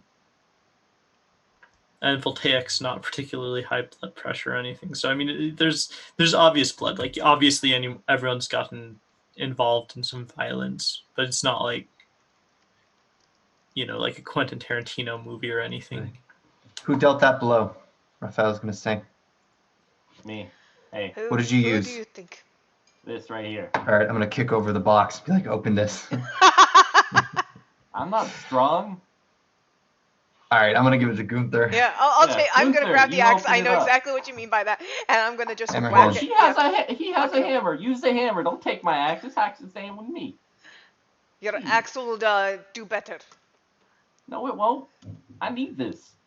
I'll give it back. This is staying with me. Use your hammer. All right. Or we can ask someone else to get up and open this box. I'll use the crowbar that I grabbed earlier. All right. So you're able to sort of like press on the welds, and whatever is actually down there's even like pressurization to it. But you sort of manage to hear it like pop as you first get the steel open. It takes almost like a half hour to get all the steel removed, and you find that there's a lot of like padding, like there's sort of like hay down in there, but around it you see like it's obviously like a sort of pistol with a very long sort of cylinder at the end of the barrel. Is it contraband? Well, chroniclers aren't supposed to have lethal weapons. Look at Bianca's lethal weapon. But lethal as far as like, is it particularly illegal? I mean, like guns and whatnot are not supposed to be carried around in Justitian, but it's not like a crime to have them. It's a crime to be carrying them around the city, Okay. And chroniclers, if they weren't ostensibly pacifists, would be like close enough to the regime that no one would bat an eye at carrying weapons. But this weapon looks older, different than the weapons that people generally carry, right? Well, it's certainly nicer than a lot of what you'd find. Okay. Like Raphael, it's clearly well preserved pre-Eschaton stuff. Can I use secrets or artifact lore to kind of get a better feel of it? It's a very nice silenced pistol. Oh, hey, cool. All right. And if you search the hay, you can find a spare magazine for it as well. I was gonna search the rest of it while I'm gonna hand the gun over to Raphael because I trust Raphael, don't trust Bianca, and I'm gonna be searching through the rest of it. So if you magazine and whatever else we find. All right, that's all that's down in there. Just Okay. that and a lot of hay that was used to sort of pack it so that it wasn't sliding around. Okay. Ingeborg, do you need any of this hay to help pack his wound, keep it from bleeding? I shake my head, and Will he live? Oh man. it is very questionable. See, non-lethal always. It's like in Yakuza where it's like haven't killed a single man, and then you like bash them with a motorcycle. Yeah, that's Or fine. Batman. He's the just movies. sleeping. Yeah. Yeah, or Never Batman. kills anyone. Punches guy off a building. Did you just run over the guy with a tank? I didn't kill him though. It's a non-lethal tank. Yeah, he walked it off. That's how that works. Well, you know that whole skit of Batman just makes them go to sleep and they'll wake up the next morning. Yeah. I love that one. So, yeah, I'm going to see if Raphael has any more information about this gun. It's a silencer, pistol, guys. Yeah, you can shoot and no one will hear you. So enjoy it. I just need the paper. That's relevant for my assignment. Does that sound fair? You get the amazing pistol. Why do you need this paper? It's a chronicler. And why was his deliverance not enough? Why were you assigned to kill him? Because he is being punished. Being punished. For what? I mean, that's kind of an internal thing, right?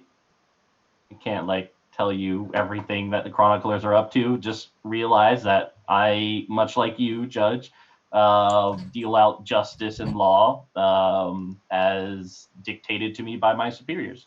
And his was to take him down. And he's a little bit more malleable now, so please keep him alive, and I'll bring him back to Justician, deliver up to him.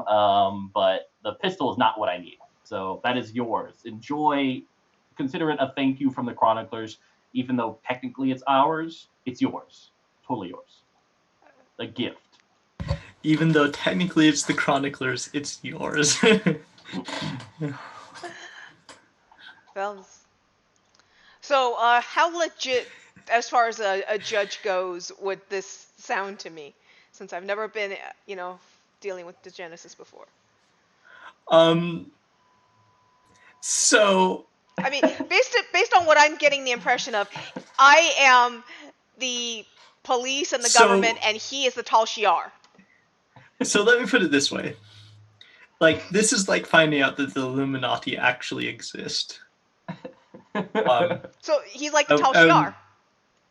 Yeah, like there are always whispers that the chroniclers have like these black ops units that they send out to do their dirty work. Mm-hmm. You have they're like the best kept secret though. Like to the point where if you talk too much about them, the judges will pay you a visit and tell you not to spread rumors. Okay. So you have now found out that all those times where you've told people not to tell lies about the chroniclers, they have been 100% correct. Or like just because they're paranoid doesn't mean they're not out to get you. Uh-huh. This is that moment for you of like so the Tal conspiracy Shiar. Got it. theories He's about the Tal Shiar. Yeah. I'm Judge Dredd, he's the Tal Shiar. Got it. We're mixing worlds. And so, like, is there a crisis? Well, that depends on how morally upright you are. Okay. Because officially the judges are sort of like, they double as like a militant branch for the chroniclers. That they basically just provide protection. They don't like take orders from the chroniclers. So basically I'm trying to find out right now, would I arrest, is it right for me to arrest Bianca and get it sorted out in when we get to town? Yes, but if you do this, you are going to pretend that the conversation you just had didn't happen. Which is probably best for everyone, actually.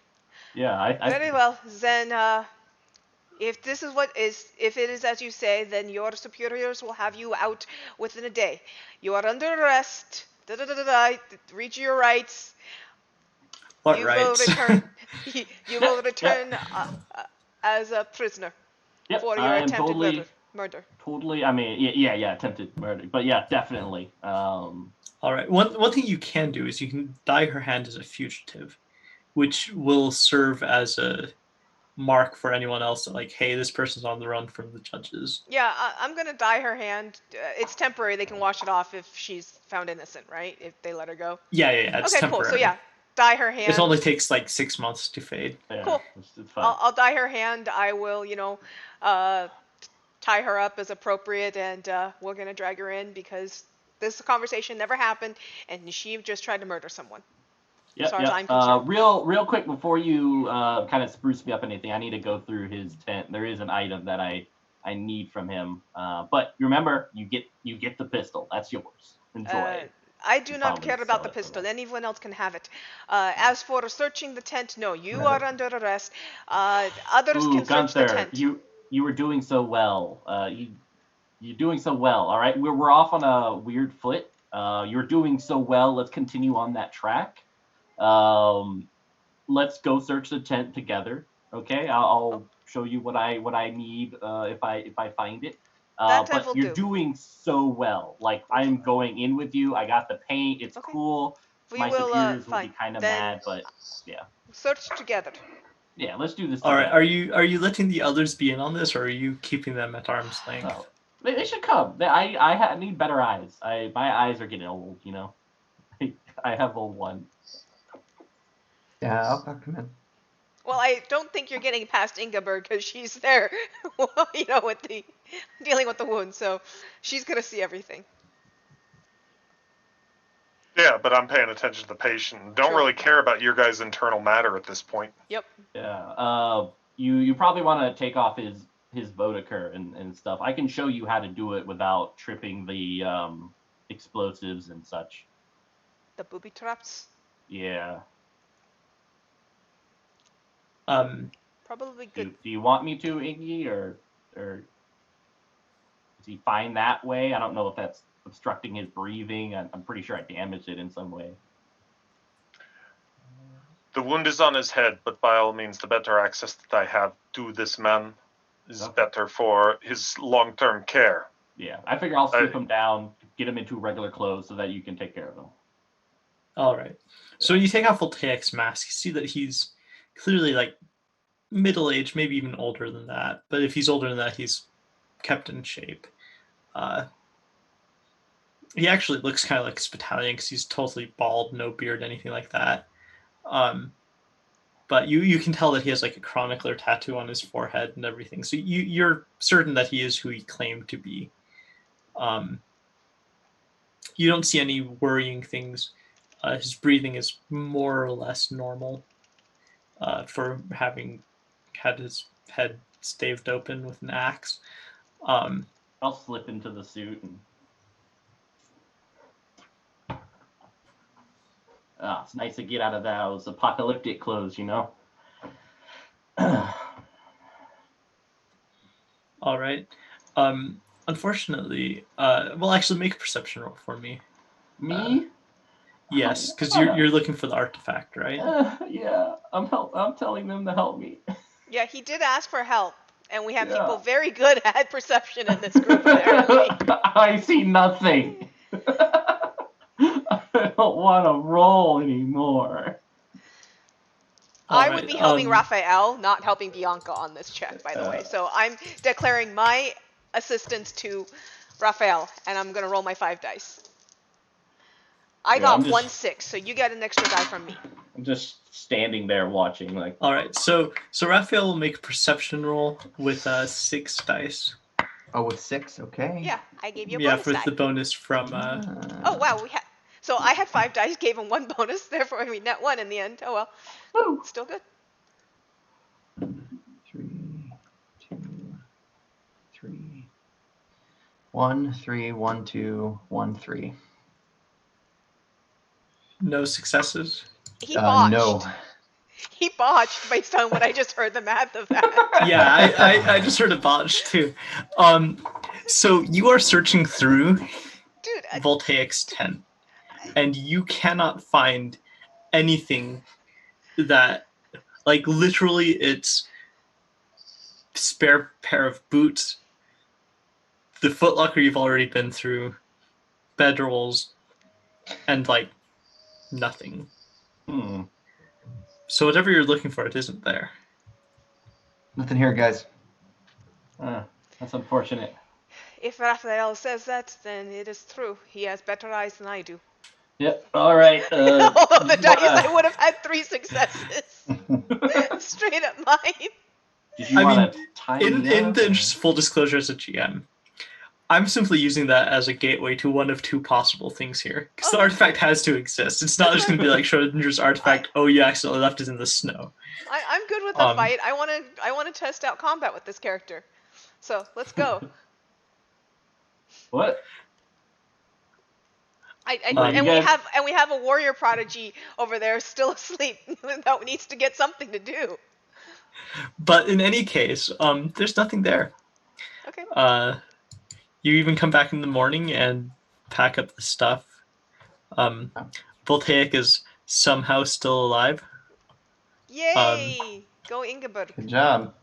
Like, yeah, Voltaic, you're hanging in there, buddy. Woo. He's definitely been in better shape. Yeah. Um, I'm like, the chroniclers send their regards. Uh-huh. See, finding out little things like I'm traveling with the Tal Shiar. Got it. So, well, Mr. Tal Shiar, you're under arrest, or Mrs. Yeah, This is in no. your case, so let's go. Yeah. So we're gonna head on and move on to the next scene. Fade to black. We've got all these people moving on. I think one of the number one comments for one of the Degenesis trailers on YouTube is "Run, it's the PCs." And Mitch is just living up to that vibe tonight.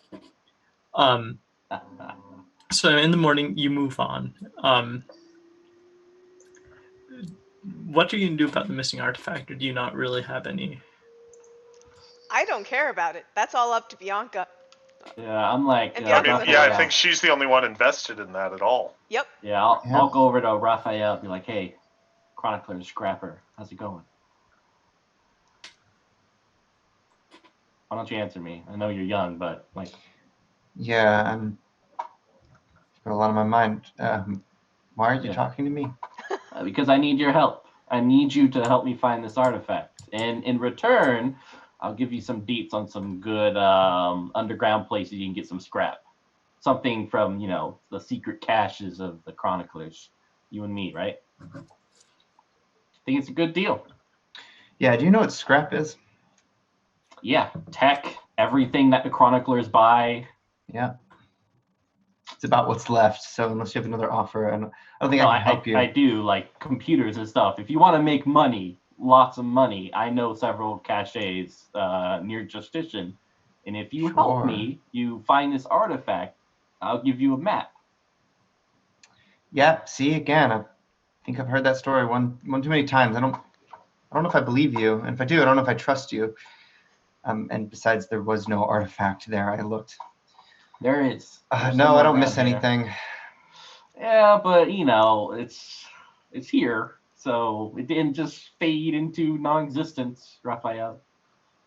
But you're young. I'm sure I can find some other young person who would like to become rich or famous within the Scrappers or whatever. But you'll look back on this day, Raphael. Good luck looking for young people to help you. Next thing I'm going to do is go to the other young person in our group, Besnik. Yes. Hey, weird shit's happening. Just take this. I'm going to hand him the silenced pistol. What is? He's like, I don't understand. Look, well, that's a trigger. You can guess where to point it. If Bianca comes your way, yeah. It's worth noting that of all the PCs here, Raphael is the only one with any real ranged combat skill.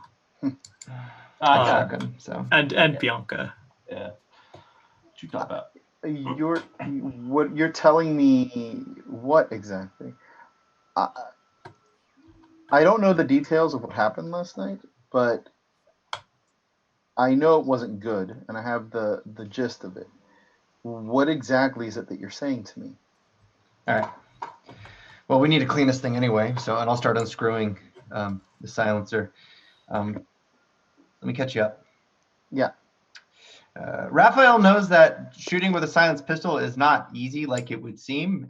It's probably going to be more of a tool for intimidating somebody or executing somebody than actually firing. He will much prefer his shotgun in range combat, but he thinks if Bianca is looking to prey on young people, Besnik could definitely use the heat. Also, he emphasizes he is also traveling with his family just like Besnik. So he sees no need to stay protected, and he'll show him how to clean the weapon, how to point and fire it. I'm sure he knows some of it, but and I'll also brief you on everything that happened the night before. All right. Okay. So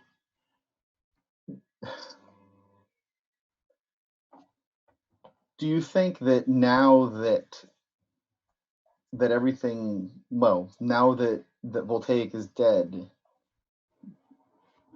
does this pose any more of a threat for us to get to Justitian safely? Are our families going to be okay, or do you think that Bianca does pose a further threat? And if so, what? What does she want with us? She has. Well, Bianca takes full credit, and I don't think Voltaic's dead. It sounds like he's still alive. Oh, but there's Barely. no guarantee. I mean, we could be accused of something we didn't do, and we'd be dead by tomorrow. That's just how it works. Well, thank you for sharing this with me, and thank you for your concern. I take that to heart, and I'll watch out for you as well, and watch out for all of us. Yeah, well, things might get a lot worse before it gets better. We have a long way to go. All right. Yeah, well, you know where to point it if it gets bad, and you know where to point it if it gets even worse. His eyes widen at that. Yeah, I want to head out. All right. You know, looks over at his sister. All right. Okay. All right. He'll sit tight for now and wait till we get moving again, but at some point he'll probably want to go talk to Ingeborg. All right. He'll wait until we're packed up and moving again, assuming that's going to happen. Yeah, there's not a lot that's eventful. Before you get going, Marcel does warn you and say, hey, so just so everyone's aware, we're leaving the Alps. Once we're back into the forest, there is a chance we'll see drones. So what are drones to us? So as a battalion, you've seen drones, not necessarily up close and personally, but you've seen like basically the pheromancers, which are one of the types of Homo Degenesis in France. They emit sort of like pheromones that can sort of cause people to lose their minds. And so if they have enough exposure to those pheromones, especially if they have some sepsis exposure too, they sort of lose their mind and start wandering aimlessly. Now, when they've got directions and stuff, they can be very dangerous. However, on their own, they're not much of a threat. The big scary thing is obviously you can sort of get infected from them if they're carrying a very high load of the sepsis or a high load of spores. Mm-hmm. But in practice, this far out, you're more concerned about just like, hey, they might attack people.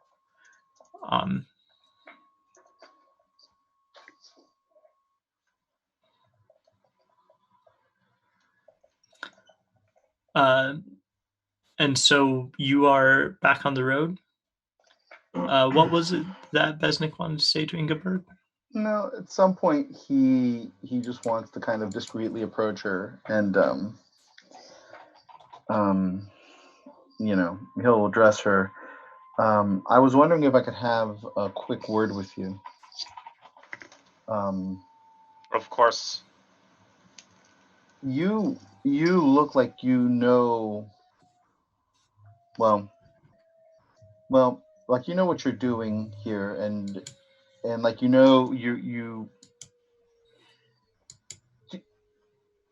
Do you think that Bianca is going to be any more of a problem for us?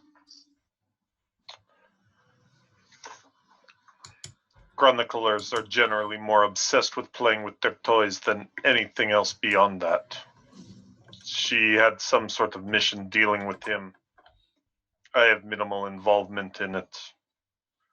Perhaps I think there are enough of us that she would not decide to make trouble. But I also do not think that you should be in her path when she changes her mind. I have needed to do as she did last night and take life. Well, she attempted. But to change from one to another, it is not something I want to see someone that is young like you or your sister have to deal with. Well, I am trained as a warrior. Taking a life, well, that's something that that's something that I'm ready to do for a just cause, in defense of my sister, in defense of my family.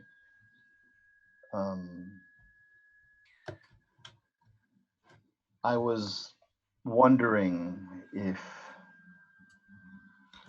well, do we wait for the snake to strike? Is the snake going to strike, and do we wait for it to do so? I think that this is more for someone of Gunther's experience to address. I am but a simple soldier. Well, I respect the instincts of a soldier, of a warrior. I don't see them as simple in the least. I see them as more honest in some ways.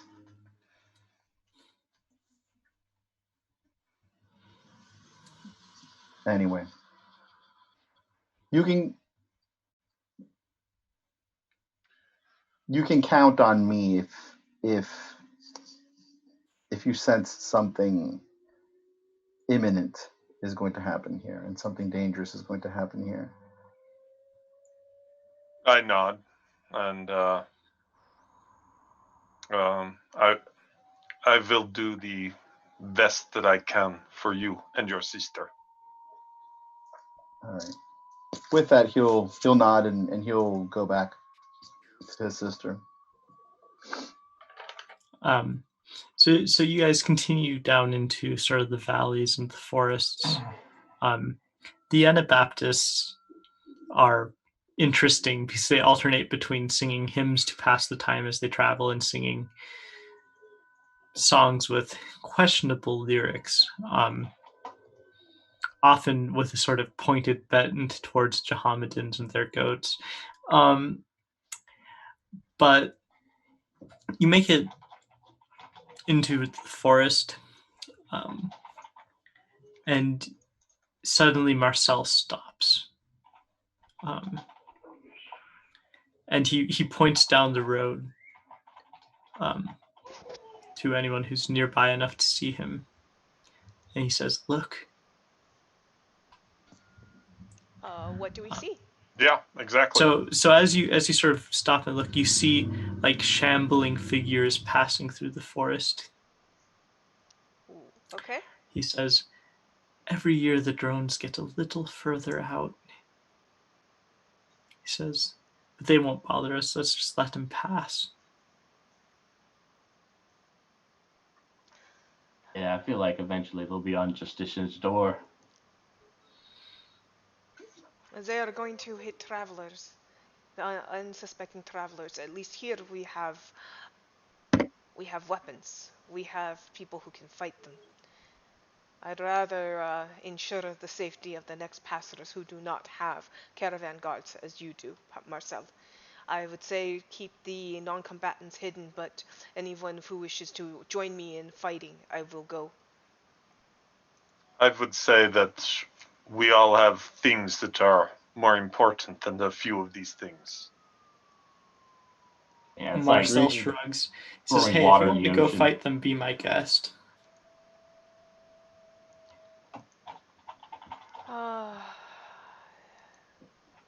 Let us see if they pass, and I will hope that they do not assault anyone else. They probably will. That's kind of their whole point. They're out to kill someone or enslave someone. Just a matter of time. Yeah, well, then anyone who wishes to go with me, you are welcome. I will welcome your weapon, but I am going to go take them down. I do not wish them to take out any other civilians. What if the next caravan had someone like your sister. I look to Besnik. Or your mother, Raphael. I would not wish to have that on my conscience if they do not have the armed forces that we do. So while you're discussing this, the leader of the Anabaptists sort of walks up and says, "I'll go with you." I welcome your weapon. You How do you guys are assess both the threat? warriors. I'm gonna start heading out. Anyone who wants to come with, but I'm not gonna let them hit others. I'm gonna look at Besnik for a second.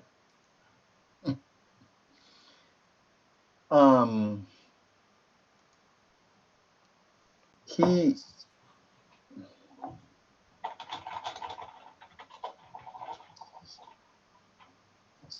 I will come with you. He'll look at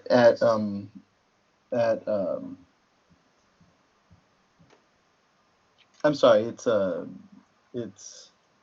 Brandon's Ingeberg. yeah, no, I know. Gunther? Alice? No. I meant yeah. I'm sorry, Raphael. Raphael's what I was thinking. He'll look at Raphael who shot him a look. He'll look at him. He'll look at his sister. He'll think about like how he looks to her vis-a-vis in comparison to his brothers who were all brave warriors. Not to mention the fact that there's already an Anabaptist going. You wouldn't want to be And shown yes, up and that too. by a random Anabaptist. So he'll put all those factors You don't together. want to be shown up by a Mormon. His only concern is that, that he does something and gets his sister killed. But he's looking at all the other social pressures and he'll say, okay, no, this is the right thing to do, and he'll go. Hey, Gunther, you want me to watch your six?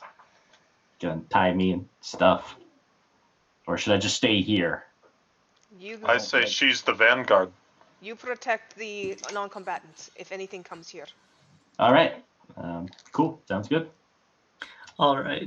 So you go to the drones and you see that. Hold on, Brandon. Did Vanguard? I heard Vanguard in two different ways. You want him to be shock troop, I heard, is what you meant. Okay. Actually, yeah, I'll untie you and let you in as shock troop. Because I just realized also leaving you in the caravan, not a good idea. So, no, yeah, you get to be you shock do troop. not want to put me up there or this will be bad for you guys. Bad for us? Yeah. Is that a threat? Yeah, it is. It's kind of like, do you Look want at to Gunther. piss off the chroniclers or? I mean, I guess if you do, I can go out there, but it's kind of weird. I mean, I let you arrest me under good faith. You can't just throw me into drones. You offered to fight, so you come fight. I offered to watch your six. I'm not going to be up front there. So you are a coward. Yes. Gunther. There we go. Don't Yeah, worry, we'll fix you of it. Come on. No. I have You're bigger good and with better your axe. things. You already showed that. No, I'm going to use my crossbow. So let me go get my crossbow and I'll cover you. But if you put me up in there, it's not good. Well, while you're having this conversation, the Anabaptist's already out, halfway to the drones. I'm going to leave you tied up at that point because I'm not trusting you with a weapon. So you either come in a shock troop or you're staying tied up. Yeah, I'm cool here. Okay, cool. Then we head out. I'm going to catch up to the Anabaptist. Let's go shoot and let's go beat some stuff up. But I do not want you with a crossbow because who knows whose shoulder blades get the next hit. All right, so like as you catch up to the Anabaptist, she's running in just full tilt. She has a giant two-handed sword. I have a giant hammer. And she just that's sort of a theme among like the Anabaptists and the judges. It's like, what style of kill do you want? And the answer is overkill. Love it. But she takes her sword and just like sweeps it in an arc toward the first drone that she finds. And just mutilates it, like it crumples to the ground.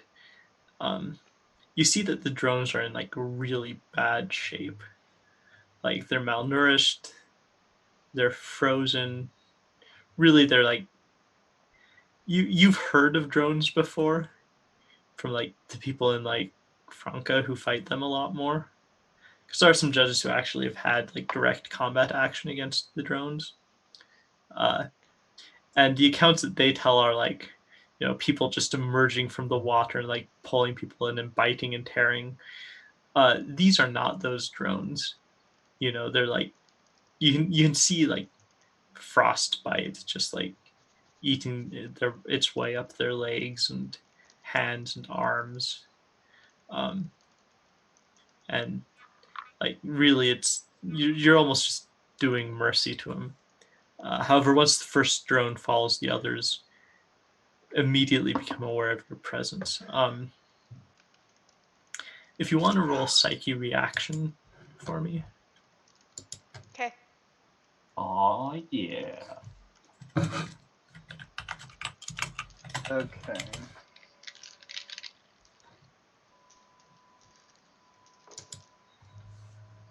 Apparently, I'm really itching to go. 4 successes, no triggers though. But I'm really, really itching to go. I have 4 successes and 2 triggers. All right, so you will get a bonus action. Okay.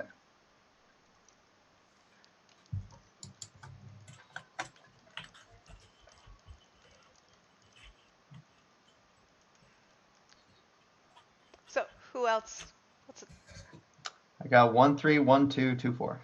So, you have 2 successes. So, I said I have 4. Yeah, 4 successes looking at my dice. So, 4. Aldo, you were at 3, you said? I had 4 successes 4. and 2 triggers. Oh, yeah, and 2 triggers. So, you go before me. Brandon, what about you? Up there. Oh, you're not there. Okay. I So- told you I have something more important than important to just do. fighting a few of these things. Yep. So Okay, so Aldo, you're first. You go plus, before me. if we're leaving Bianca behind, I wasn't going. I get that. So Aldo, you get to go before me. All right. So what am I rolling? Body plus melee? Is that what it is? Yes, body melee to make an attack. Body melee to make an attack. All right. So let me see. And ones don't matter, right? They're not. No, unless you fail, ones never matter. Okay. 1 and then 2, 3, 4. So 4 successes and 2 triggers. All right. So you hit one of the drones doing, let's see, by default you do 7 damage, right?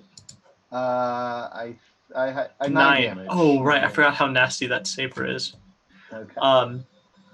So you do 11 damage to it. Okay. You like lop off an arm and it just crumbles to the ground. Okay. Okay, so then I'm up. Mine says handling has a -2d, so I'm assuming that I lose 2 dice on my roll. Yes. Okay, cool beans, that's fine. So that means I get to roll 4 dice instead of 6. Wow. I got 2 6s and 2 4s, so that's 4 successes with 2 triggers. All right.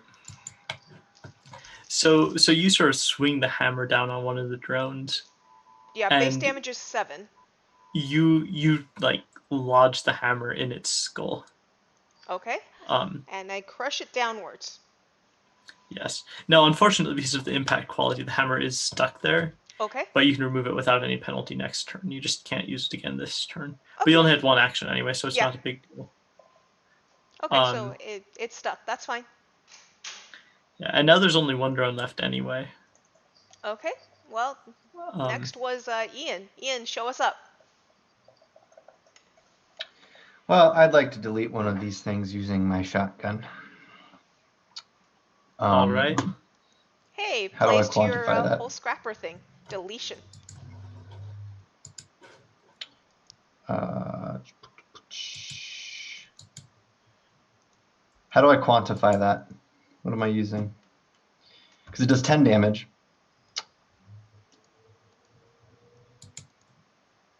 Yeah, so you'll roll agility projectiles.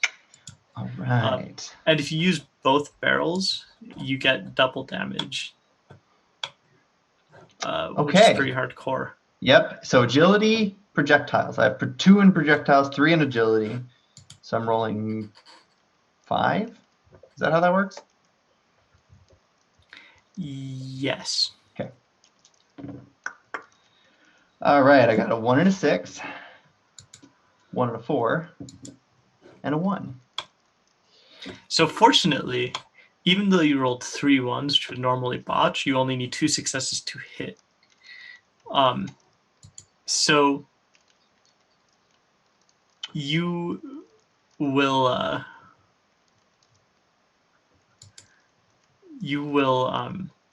basically just point your shotgun straight at him and bang. Double barrel. Yep. And you know that thing where like smoking boots get left behind? Yes. Like if the drone were wearing boots, you'd do that. And so you just leave like frostbitten feet behind. Over the ringing of my ears. It's like, see? Deleted. And like somehow you've just like out-doomed the guy with the hammer and the guy with the sword. From ranged. Cool. Well, that was ugh. Thrown guts. Well, let's go back. The Anabaptist looks at those of you who went out to fight with approval. But it's no matter. At least not necessarily something that requires immediate action or anything. She doesn't like start talking to you. She just sort of nods approvingly. And so with that said, you return to the caravan.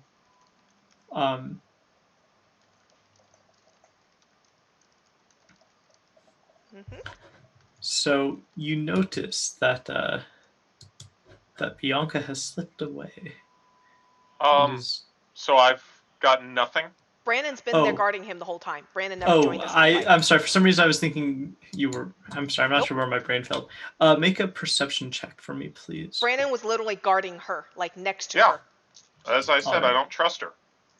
Sorry, I goofed on that part. Well, it's not the trust. What is this?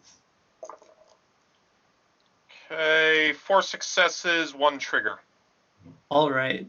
You notice that Bianca has slipped free of her. I hit her. All right. What's up with that? As soon as I notice her doing any of that. Hit her. Yeah. All right, let's do this psych reaction. All right. So you both need to roll psyche reaction. So I'm there guarding her. She does something. I take an action, and I still have to roll off on initiative. No, you can get an attack in first if you want to do. How are you hitting her? I don't really understand how the splayer works. Is it more like a polearm? Yeah, it's basically a spear. I punch it through her body. All right, so you just stab her with it. Yep. All right, so I definitely want to roll to move before you can do that. So I mean, Bianca will make an agility mobility to defend probably. Nice. But first there's body melee from Ingeborg. 1 trigger with 3 other successes, so 4 total. All right. I only got 2 triggers.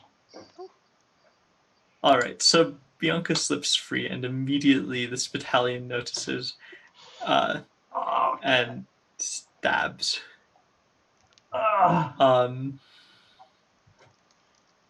You butt. How much damage is it again? The damage is 6. Before you reduce it, thanks to any armor you have, it'll be... Well, but you got to trigger, right? Hold on. Why is she wearing armor? She has been arrested and is our prisoner. She has a cape. No one said that they were taking it from her. Yeah, and I still have the Voda curse. Okay. So, with that said, you actually do 7 damage. Plus, her armor is a cape, so it's 1 point worth of armor. It's like basically like just having clothing. Gotcha.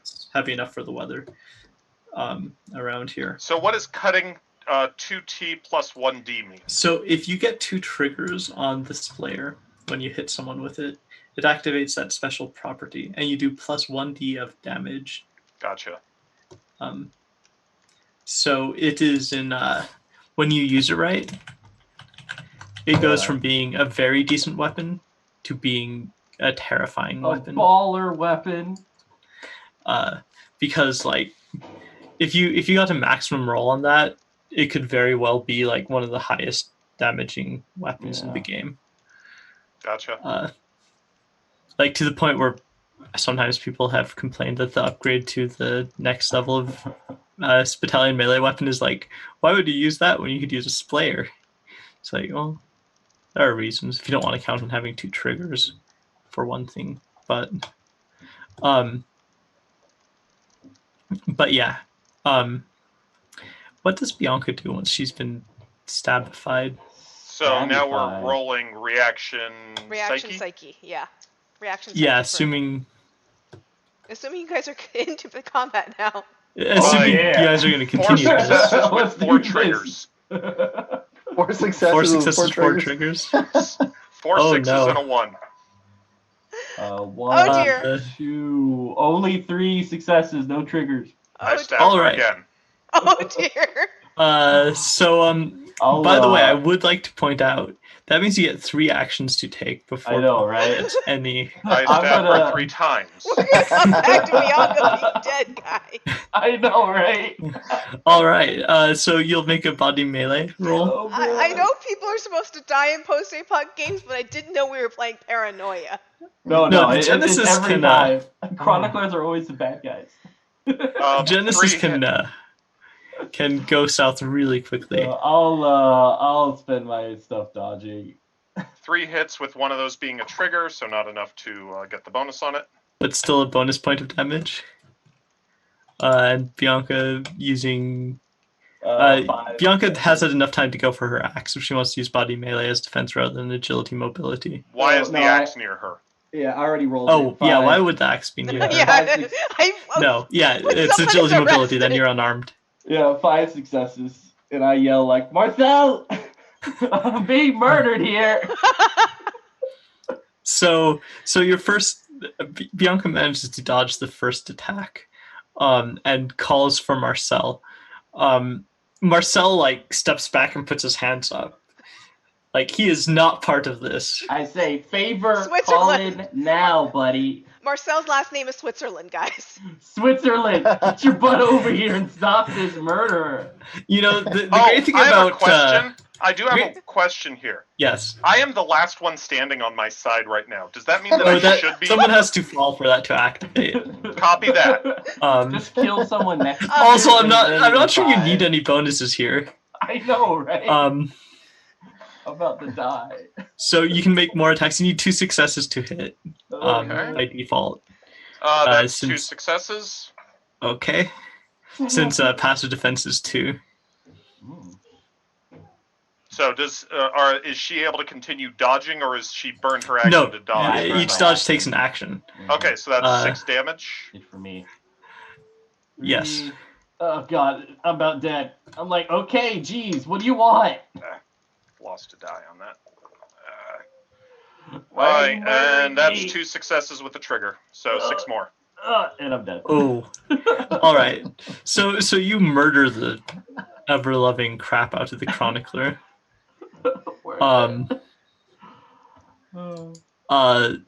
So oh my god. So full disclosure, that's not how I expected it to turn out, but it's also how I started expecting it to turn out about a half hour ago. Yeah, I saw it coming. Oh man. But so Mitch, do you want to jump over to the other pre-gen or yeah, just send that to me, buddy. So Mitch has now switched over to a new character. I got a gun now. One with a gun and significantly more blood pressure than the previous one. Yeah.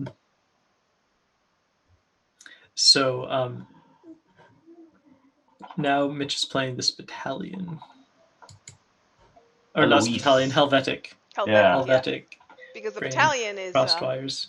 Yeah, this battalion's already accounted for. So you continue heading north. Well, actually, no. How do people react to Bianca's death? Yeah, when you guys come back, I'm cleaning, cleaning my splayer. The snake tried to strike. He'll ask her. Ask her. I nod. To be honest, given what Bianca has shown us, the judge will take that as face value. You know, I mean, I've got if she a says bunch that, of witnesses right there. She Yeah. she tried to escape. I ensured that she could not. then you did your job. It was good that you kept an eye on her. Yeah, frankly, Besnick just feels safer now for him and his sister, so that's cool. So unfortunately, You better we're on hope- the side of her getting dealt with because she tried to escape. Marcel does stop. He says, "In the interest of full disclosure, I did owe her a favor, so let us stop and bury the body." That is fine. I would hate for you to go unpaid on this. So he digs a grave. It winds up being about I'll 3 dig it. feet deep because the ground's frozen and everyone's ready to move on. Yeah. But it's a grave. A shallow Marks grave. it with a I'll stone. help dig it. And then you're back on your way north. Yeah. Things are quiet, like very quiet. Like people aren't talking. They're not like, like Yeah, no not- kidding. Yeah. Takes Awkward. Voltaic's like in the back of one of the Awkward term. wagons, trying not to die. Maybe not super successfully. It's hard to tell how he'll turn out. And when you camp for the night, like even the Anabaptists just like quietly get in their tents and like hunker down for the evening. They don't even party that night. Wow, we really ruined the mood, didn't we? Killed it. And so with It's all of better that, this way. Yeah, Eloise will be Helvetic with this, bright, shiny white armor and stuff. Right? I still have that armor. Yeah. We'll watch over Voltiak with her trailblazer out. all right. Do you want to make a perception roll for me, please? Yeesh. Ooh. I have 2 dots this time. I thought I gave her better perception than that. Ooh. Oh, right. She's like a tracker. She's not 2 a spotter. triggers. Yeah, I mean, 2 triggers. I'm with him most of the time because he is severely injured and such. So All right. Ingeborg can roll this as well. I got 2 triggers and another success. All right. So you notice often the distance lights moving in the forest. They are like bright electric white, not like torchlight or candlelight. And what kind of light are we producing? We're quiet, I've heard tonight. You guys, so I mean, like nominally, so actually your splayer has what's called a cold light in addition to the mollusk. Mm-hmm. And the cold light is actually it's like a chemical light. It requires some you have to agitate it for it to start working. Yeah, but I'm more worried about the light we're producing, not the light we could produce.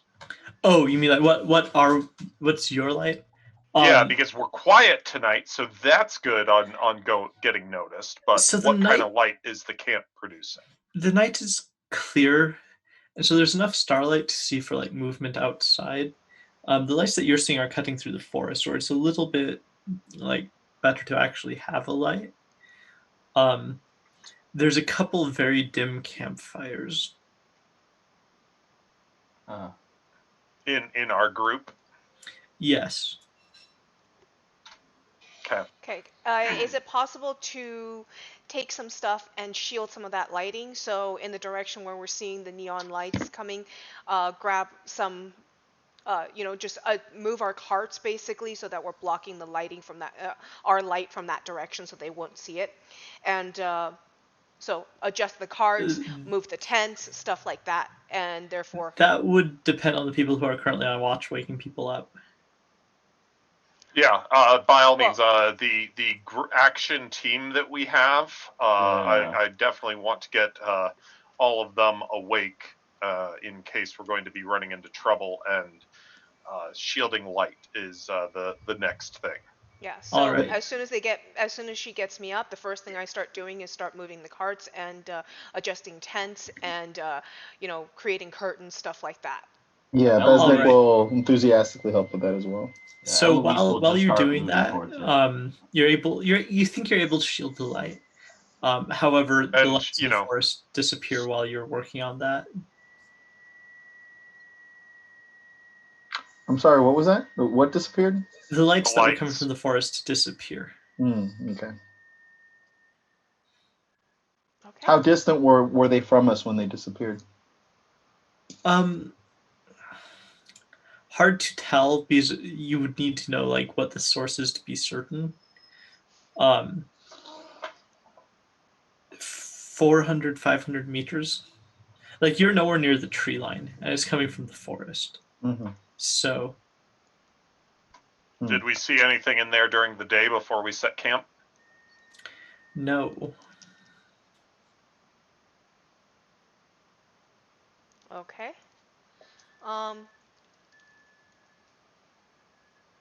Well, So I would think that we keep watch, keep eyes, get rest, move early. yeah. Marcel, are those lights something you've seen before? Marcel? Oh, sorry. For some reason, I was thinking that was one of the PCs. Marcel has Marcel's no never longer seen there. anything like this before. So, Well, okay, he's seen lights like this before, but he's never seen them just out in the forest. so you're saying that No. the lights were about 3 to 4 football fields away? No, 500 feet, so No, 5 he said football 400 fields. meters. No, Sorry. meters. 300, 400 meters. So yeah, they're like if you were to pick up a rifle and fire it, it would be significantly difficult to hit at that distance. For instance, like that's the range we're talking at. It's like outside effective weapon range. Any indication if they're headed our way?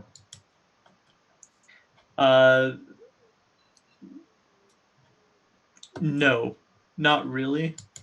Like you saw moving lights in the forest, and they're obviously man-made. But that's more or less all you can deduce, and they've either gone away now or been turned off. All right, yeah, I'll just keep watching. Doubtful they've gone away. I'd say we double or triple Besnick. triple our watch basically for the night, for the rest of the night. And Yeah, I say we lead a small group. Get some eyes, see what's going on in there. I am not known to be quiet. That's fine. Besnick has some equipment, and maybe we could use that crossbow. I will back you up, but I am not very quiet. Hammer's pretty quiet. I will. All right. All right. The Helvetic tag along for this? Oh yeah. Bird, if you hear a shotgun blast, something's wrong. I don't have a follow-up to that. You'll have to decide what you're going to do, but good luck. Hunker down and prepare for the worst. I am willing to come with you, but they will hear me. All right. All right, cool. I'm going. Okay. All right. Yep. So you walk out into the forest. everyone make both a stealth and a perception roll for me, please? I'm hanging back from the group, Actually, so no, basically not perception, survival. I can be of support to them, but I really don't want to be too close where I'm making noise that's going to get them discovered. And stated as before, I'm also doing the same. When I was telling Raphael, I'll back him up, but Alright. I'm staying back because I know I'm loud. I look at my big metal clumpers and my armor and such or my leather coat and my hammer. I'm just not quiet. So my stealth was one. I'm assuming I'm rolling my base agilities. I don't have stealth. Yeah.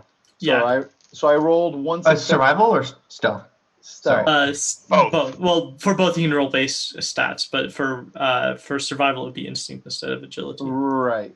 So for my stealth, I rolled one success, which is also a trigger, and for my survival, I rolled 2 successes, both of which are triggers. I got 1 on stealth and 3 plus I got a trigger on stealth and then 3 successes and a trigger on survival. All right. Perception, I have 2 triggers, 3 successes, and stealth I botched. That's fine. I see whatever's coming. You were already not terribly stealthy when your coat got caught on tree branches. Yeah, and apparently I'm like untugging myself from the tree and I drop my hammerhead and it just goes clunk, clunk, clunk, clunk and breaks a bunch of branches. I'm one very success loud. for me and 2 successes, 1 trigger for survival. If it makes you feel any better, I really know what's coming because I have 2 triggers and 3 successes on that part. So what's the difference between a botch, a trigger, and a success when you're rolling the dice? A botch? So a success is any result of 4 or higher, including 6s. And then a trigger is something special you get whenever you get to 6 as well. And a botch would be if you failed to roll and you got more 1s than successes. Yeah, and so when you have an agility of 1 and you have a 1d6 and you roll a 1, well, that's a botch. Oh, right. Off hammers. Well, I got so for example, for survival, I got a 5, 5, 4, 4, 6, 2. Nice. Wow. Nice. All right, that's tremendous. Okay. Yeah. You're amazing. You got a lot. Just say a lot. I'm out here surviving. You are surviving. Right. So He only got 1 more than me. So you're That's getting out into the amazing. forest, and it's darker out there, so it's really hard to see, but you're able to find like boot prints and other like signs that people have been through recently. And then the judge gets his coat just tangled up in a tree. And then I whack the hammer against the tree by accident. All right. Blinding bright lights just erupt in front of you. And you hear a man's voice say, "Lower your weapons." Well, he'll put his saber down. I mean, lower it. Won't drop it. Yeah, I'll lower my gun. And what's non-compliance to you? Say, holding a crossbow, hoping he doesn't see the shotgun. Why aren't you dual wielding? Oh my god. So wait, are you like trying to like stealth shotgun or? I'm gonna leave. So my shotgun is just strapped to my leg, and I was holding the crossbow that I found from a corpse. I don't know who it was, and so I'm turning my body as much as I can so as to not directly reveal that I have a shotgun. Yeah, they don't seem to care about you having weapons so long as they're not combat ready right now. All right. Well, I can't see shit, so I'm not gonna point a crossbow into this like white void. But yeah, I'm definitely not putting my hand off of it. I'm going to face my hammer down on the ground, and I'm going to place the head of it on the ground with one hand, with one hand here and one hand here, in a non-combative pose, but I will not release it. All right. I wanted to see where it goes, but I will not release it. What does Ingeborg do? I'm back though. I'm in a similar position from what I understand as yeah, you're not quite so blinded. I mean, like you can't see where the light's coming from because it's just so much light. But you can like hear everything going on, see Yeah. everything going on. But yeah, I mean, if we're trying to sneak around, I'm quite certain my Splayer is not in a combat-ready position in the first place. Yeah. So the people in front, you feel people sort of like grab you and like try and like handcuff your wrists. Well, I feel people come up to me, right? Yes. Because I don't know that the handcuffing is going to happen. Yeah. Like if people get up to me, I figure that is good enough to strike with the saber that I'm still holding in my hand and use them as body shields against anybody who might try to shoot me from the light direction. So that's probably what he'll end up trying to do. And But nobody by the way, manacles a I judge, should mention what they're saying while they do this. The man says, "We don't want anything from you, but we're looking for a chronicler." And why would The you want the name? chronicler?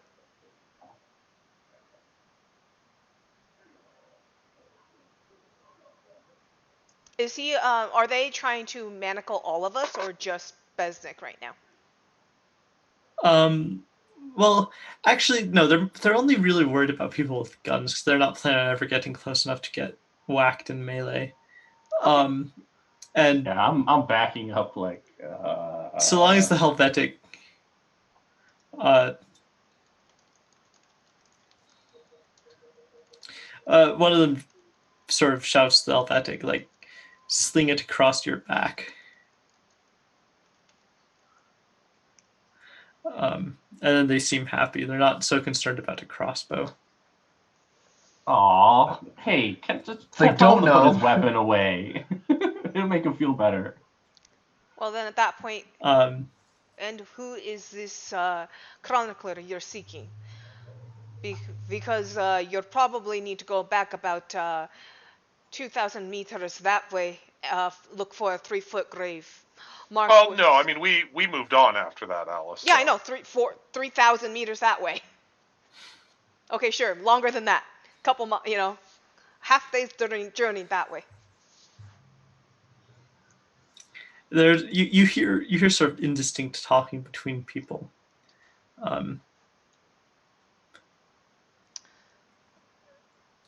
All the same, I think we'd best check out your little caravan.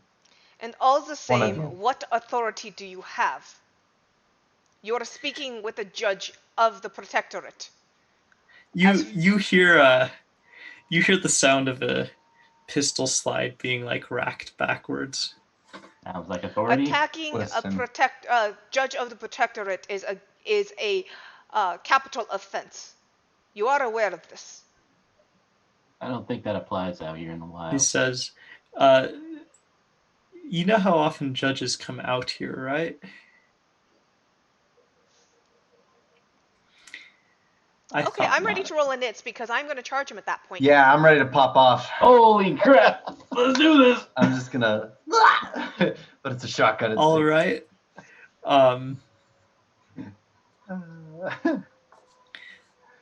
So I guess everyone should roll me initiative. Sounds good to me. I'll do some rolling over here real quick. So some of them have approached Besnick, is that correct? Because you said that's what they were saying as they came up.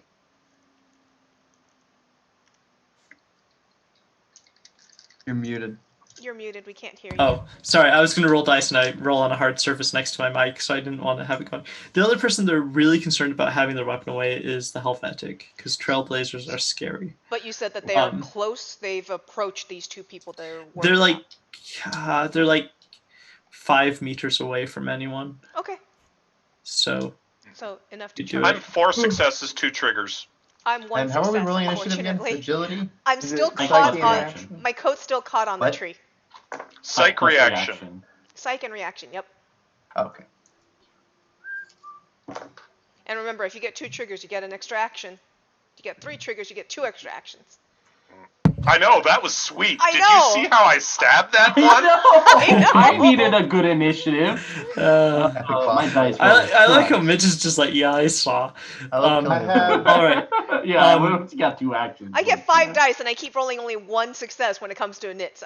I don't know. Yeah. Well, at least when it counts, I'm rolling decent. But yeah, that's Yeah. I didn't get any Yeah. successes. I only got 4, so. So Please roll so the high. good news. I've got 6 successes, 3 triggers. okay. Way I think to Aldo go. goes first, and 6 Aldo successes? gets 3 attacks. Well, I have a psyche Going of 0. 4. Well, 2 because you get 1 for every 2 triggers you got, Oh, so okay. you get 2. He got 2. Okay. Yeah, no, Besnik is like scary. The speed of the young, guys. Yep, speed of the young. So I guess what's Besnik gonna do first? Okay, so as I'm looking at these people we're about to attack, how is there anybody that's, I know they're far away, relatively speaking. 5 but, meters away from you, so not Yeah, that 5 meters. So how long does it take me to close that, like movement wise in this game? How does it So the movement rules are kind of screwy. There's a second printing coming out that should fix that, I think, at some point, or errata that fixes it. I forgot to pull it up. I don't know about second printing. I know errata is somewhere. But basically, the general rule is that you can roll a body athletics test to move an extra number of meters, and you move 2 meters by default. Okay, Now, it's worth normal- noting that when you move, you'll incur a -2 die penalty, I believe. Let me double check that. Based on how far you've moved, maybe it's -1. But you also get a corresponding benefit to your attacking. So it's a trade-off. Okay, and how do I roll untrained with a pistol? So that anytime, just- so for the it's pistol, agility? it's agility and It's a- Yeah, it's projectiles. agility Projectiles. projectiles. Projectiles. Okay. All right. Well, okay. So I guess I'm gonna move 2 Now, meters. bear in mind, if you're taking a ranged attack, you're going to suffer a vision penalty for the difference in brightness. All right. So tell you what. First thing I'm gonna do is I'm gonna do my the person who looks like most directly sort of in front of me that I can see. I'm gonna do my divine intervention on them. All right. So and that's not an action, by the way. You should be able to just do that Oh, automatically. really? Sweet. So you will make a Psyche Faith +1 roll. Okay. All right. Psyche Faith +1 die. Yeah, +1 Okay. die. All right. So let me see. 1, 2, 3. Yeah, 4 you successes, succeeded. No triggers. Okay. They did not get a good roll. Okay. So the one that's like closest to you looks very shaken. Okay. And then I'm going to. So looking up on page 101, movement, if we move 2 meters, then we take a -2 die penalty. Our maximum movement is going to be body plus athletics in meters. Body plus athletics. Yes. in meters. Yeah. Okay. So that's 4 meters is my max movement. I have a body of 4, no athletics. So I can't really reach them, right? So I guess I'll just close, I'll run the 4 meters towards that one. Yes. And then I can't really do anything more, right? I can't. No, you have a range of 1 on that saber, so you would be within range. Oh, sweet. Okay. So I can move the 4 and then attack him with the saber? Yep. Okay, I will do that. And I get 2 attacks. Do I get any? And I get my -2 dice because of the movement. Yes. Okay. And we're not going to worry about a vision penalty for melee because you make out well enough where they are. Right. Okay. Cool.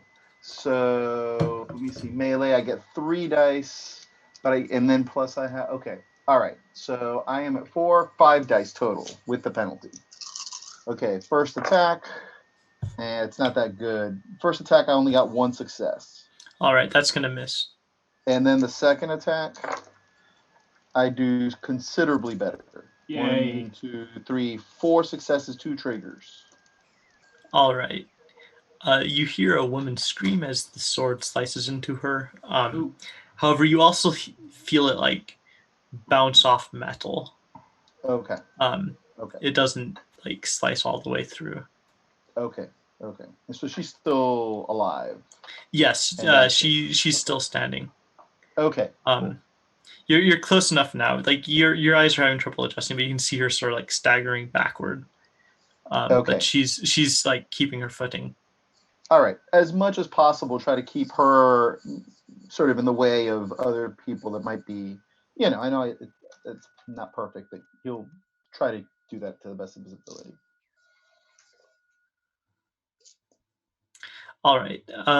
Who is next? I had 4 with 1 trigger, or with 2 triggers. Sounds like you. Just 4 with 1 trigger for me. Yeah, so Brandon's next. Then Mitch, then Ian, then me. I'm at the bottom. So, how far is the closest one to me? The furthest one. The closest one. Closest one is about 5 meters from any of you. It's a different one than the one that Besnik already attacked. Okay. Is there any charge or anything like that in this game? No. However, your Splayer does have a range of 2, so you can move Yes. within range to make an attack on him. So, yeah, I will go ahead and move. I guess that takes a -2 die penalty. Yes, and the Splayer has a -1 die penalty for being a little bit unwieldy. Yeah, the handling -1, I've been using that.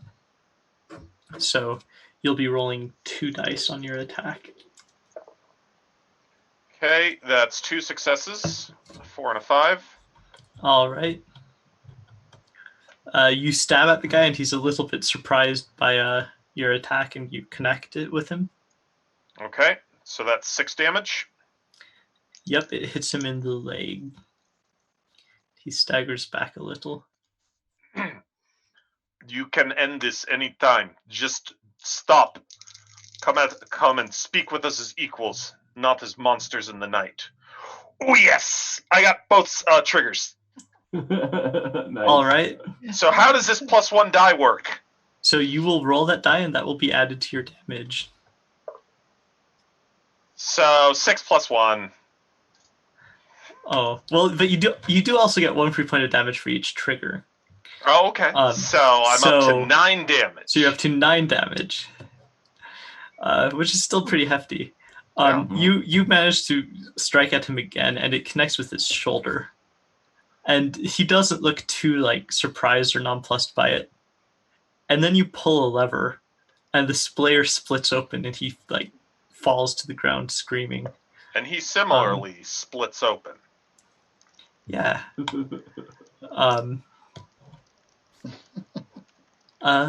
Who's next? It's me. So for my 1 action, I'm just unholstering my gun, dropping prone, and kind of rolling behind a tree to get him get myself out of their sight.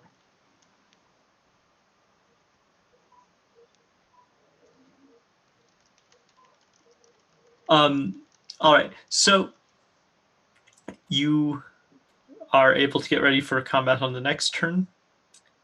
And now it's their turn, right? Because they all got better than 1. Yep, that's cool. I was just looking something up for when it is my turn, so Yeah. go for it. All right. So, Besnik. Yes. The woman you hit with your sword has staggered back, but she raises a pistol towards you and fires. Mm-hmm. All right. She gets 3 successes. Okay. Um, Does the thing I did to her have any effect, or? No, she's not injured enough to take penalties yet. Oh no, I meant the divine intervention thing. Oh, right. What does that do? No, it doesn't have any effect on this roll for her. Okay.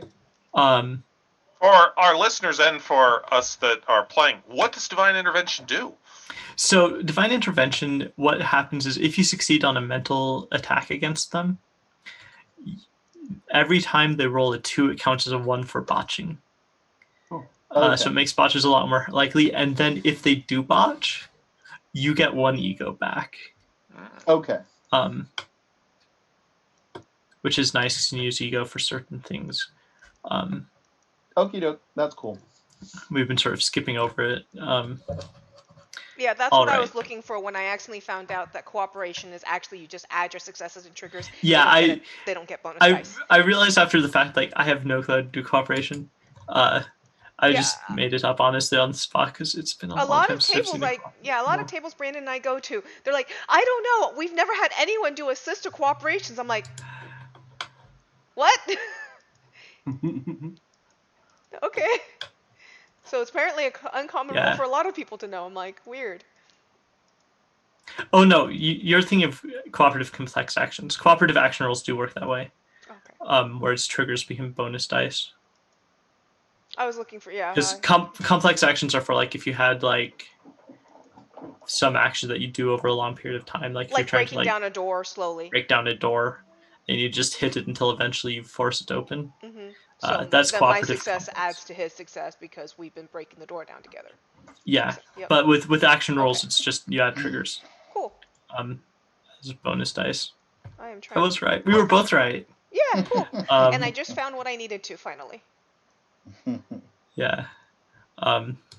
One sort of slight weird thing about Catharsis is how it has like its actions set up, and it's like complex versus standard. I mean, it's good. I like it, but at the same time, it always. I'm never quite sure what I'm doing with it. And I mean, I've worked on rules expansions for it. Because Degenesis has kind of unique handlings for those. But anyway, so Besnik got shot. Ingeborg's out in action too. So that's I'm sorry, just to make sure I record the damage correctly. What am I hitting? How do I do this? 7 flesh wounds. 7. So when you take flesh wounds, you're not going to be immediately penalized in any way. Okay. Okay. But when you get to trauma, each point of trauma is -1 die. Okay. So it adds up quickly. Okie doke. So let's roll for. Sorry, I'm just going to mute my mic while I roll dice real quick. Mm-hmm. Yeah, this is the person that I splayed, or another person? The one who you splayed tried to shoot at you. Besnik, you know how when you botch, you get, or when enemies botch, you get ego back? Yeah. He botched. The guy who you splayed, he points his pistol at you and like aims, and you see like as he's pulling the trigger that his finger is too far in front of the barrel.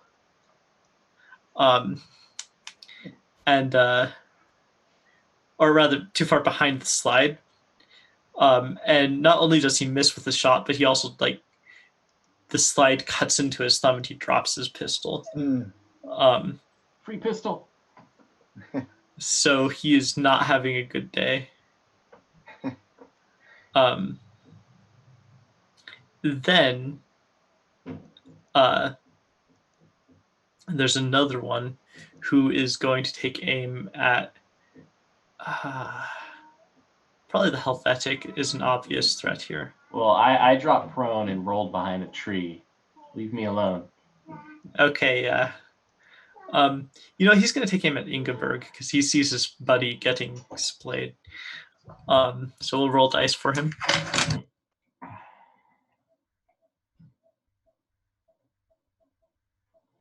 All right, that is a hit. You will take 8 damage, but don't forget to reduce it by your armor. So this battalion suits have 2 armor, so you will take 6 damage when all is said and done. Did I need to reduce those 7 flesh wounds by my armor too? Yes. Okay. So you should only take 5 damage. 5. Okay, cool. Perfect.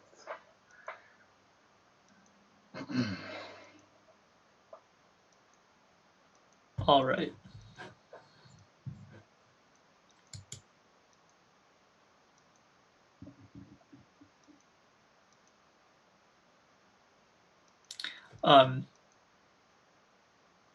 And then you hear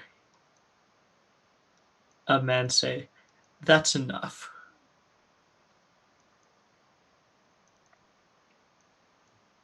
Do you guys stop or do you keep going? Well, Whose initiative is it? Yeah. who's in it? He's gonna wait, even though technically it's not in the rules that you can wait, to see what the judge does. I'll hold my action for the moment, same as him, but depends on what he asks for next. He says, "Drop your weapons immediately." yeah, that's not gonna No, happen. I'm taking my action. Yeah. Justice. At this point, I cannot seem to find it, but apparently during combat I can use ego. And so I would like to know how I can use my ego points to improve So my you can- situation. So We could have spent up to 3 Yeah. ego when we made our initiative roll. Yep, we I would know have, that. I saw that. Yeah, and I've then we'd been- have gotten those as a bonus dice on the first action, which I just came across. So Yeah. Yeah, I've been dropping that because I didn't want to introduce that mechanic yet. Okay. I just haven't been giving the NPCs the ability to use ego either. But you do that at the start of your turn, so you do that before next turn. Okay. Then I won't worry about it right now. I will make my check to get to the nearest one, which sounds like they're pretty close. We got someone pretty close at this point. So I'm just going to go up to the Yes. nearest one, and I will bash him. All right, make a body melee roll. You'll have a -2 penalty on the dice for Yep. moving. Hammer time? Well, I Hammer have a time. -2 dice So you'll- from handling my You'll be weapon. down to two dice dice. here. 2 successes. I had 2 dice and I got double trigger. I That got was 4. amazing. You got 2 successes. Yeah, I got double 4s. All right. Not as good as you. The guy you're running at sees you charging at him, and he is smarter than to think he'll just rely on his passive defense. So he raises up his. He has like an. Oh shoot! I totally forgot something. I didn't actually want to attack at the time. Oh well, too late. I'll do it later. What were you thinking of doing? Jana's face. You can do that actually right now without doing it. I don't believe it says it takes an action. Okay, cool. Insight, empathy. So let me roll that really quick. All right. Are you gonna do it on the poor Or guy you're instinct aiming at? Yes. My instinct and empathy is really high. 4, 5, 6, 7. 7 dice. 1, 2, 3 triggers, 4 successes. Yeah, he doesn't even have. He has 4 dice. Okay. Speaking of which, Besnik gets another ego back because he botched too. So I get. So- Okay, but I guess I don't know how the ego works exactly, and I If you haven't spent any, don't worry about it yet. yeah, I haven't. Yeah. We'll discuss it before I get into the next combat turn. So the judge gets 1 die bonus per potential level of all attacks and defenses against the target for the rest of the battle. So I would have gotten 1 more die on this guy. All right, roll it. Which is a 5. So 5, 4, 4. So 3 successes All right. total. And I. Oh geez. Oh geez, that's not fun for him. All right. You hammer him. And he just like stumbles backward. Okay. He is terrified. He's like whimpering. You hammer him. He's just like, no, please, no. It wasn't that let's all put our weapons down. It was demanding we put our weapons down. So they were again demanding our surrender when we were winning. So it didn't sound like it was something I should bother with stopping. They need to work on their negotiation techniques. You hear the same man earlier who was telling you drop your weapons say, fair enough. Bravo, open fire. What? From the other side of the convoy, you hear the sound of machine gun fire.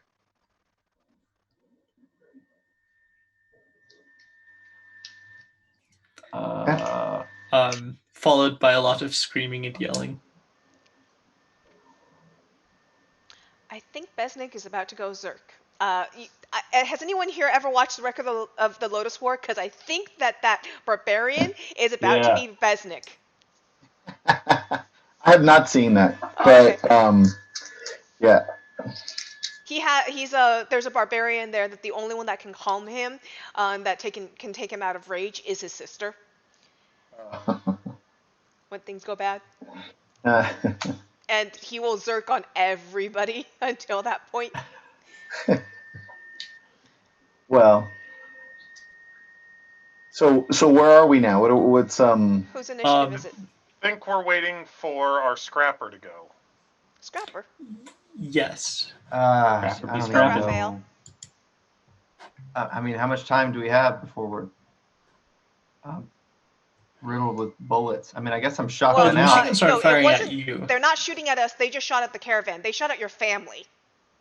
They're such wusses. They won't even shoot at the combatants. They're shooting at the civilians. So take that and use Okay, that yeah, as shotguns fuel. out. Yeah. Okay, all right.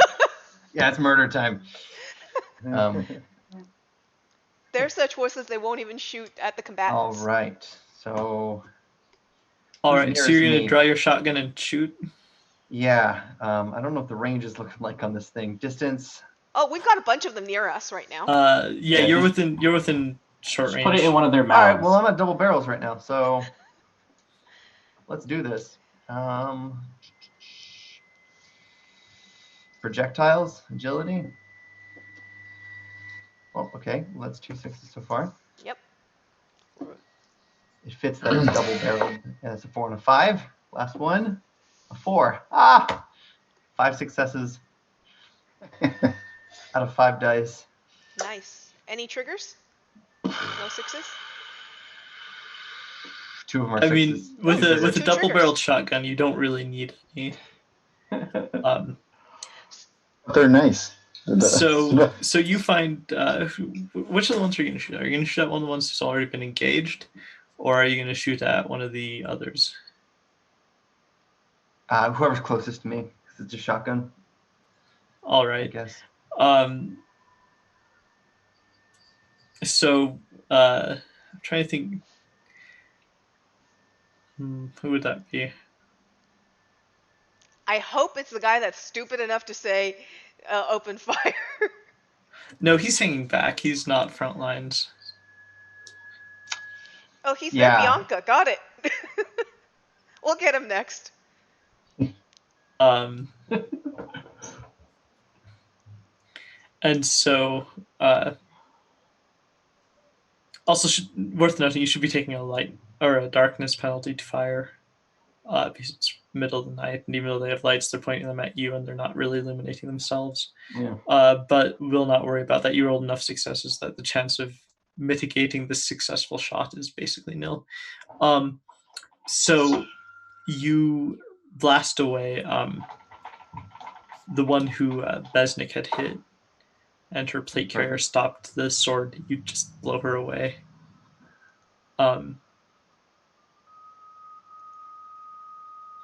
Excellent. And now it's time to roll initiative again. So yeah, the point that I hadn't talked about. So when you roll a psyche reaction, you can optionally add ego. You can add up to 3 points. When you do that, you add an additional die for each point you spend to your psyche reaction roll and your first combat action. So if you want to do that this turn, you can. I would spend all 3 And ego what points. else does ego do? That's most of what ego does. Ego is used to resist certain attacks as well, but they're Yeah. fairly rare. Like the chroniclers can attack ego with their Yeah, and if you run out of ego, you're just out. Yeah, I saw that. But I've got a lot of ego, and I've got a prayer book that lets me just sit and spend rounds reading it and feel better. I'll get my ego back. Yeah, and So- we're not fighting against chroniclers, so we should be good. And how far is this guy that is apparently calling out orders that we're hearing? He can't be that far since we're clearly hearing him in the middle of the fight. He's like 20 meters out. If you spend ego, can you move further? No, not necessarily. How do you move more than 3 meters? Anything? You take multiple turns. Kyle, my dice have officially decided you've pissed them off. Oops, excuse my language. I spent 3 ego, and I got 7 successes, including the 3 ego spent, and I got 4 triggers. Nice. My dice are not happy with these bad guys. They're all the bad guys are going at initiative 4. Okay. So if you have more successes than that, you'll go before them. If you have fewer, you'll go after them. Anybody beating 7 successes with 4 triggers, or am I going first? So far I have 3 successes with 2 triggers, and so just let me get this straight. If I spend ego, I add 3 to the initiative. Yep, 3 successes. And your first action. And 3 And to, 3 okay, dice so for I'll action. do the same. I'll spend 3 on that. And what did I just Yeah, tell you I had? everyone should spend ego in a combat encounter like this. Yeah. So okay, so I have 4 successes and 3 triggers. I only got 4 successes. 4 successes, 2 triggers. Okay. All right. I can't find triggers. I don't have 6s on my dice. I'm going to go first. 6 successes, 4 triggers. Okay, Brandon and I are going to rush them. So, I'm going to let's see. How many dice would I lose to get to the guy that is giving the orders? We're being told he's 20 meters outside back, movement so distance. unless Someone your with a body ranged weapon will have athletics to do it.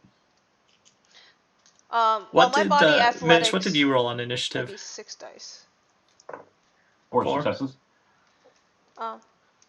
So I'm going to close some of that distance. So my declaration is I'm actively closing that distance, but I'm going to go at somebody between that. So yeah, I'm just going to go at somebody, and I'll push my movement a little bit. Can I not waste those 3 dice on the movement, or do I? No, movement isn't an action unless cool. over rough terrain. Even if I'm doing the body action, cool.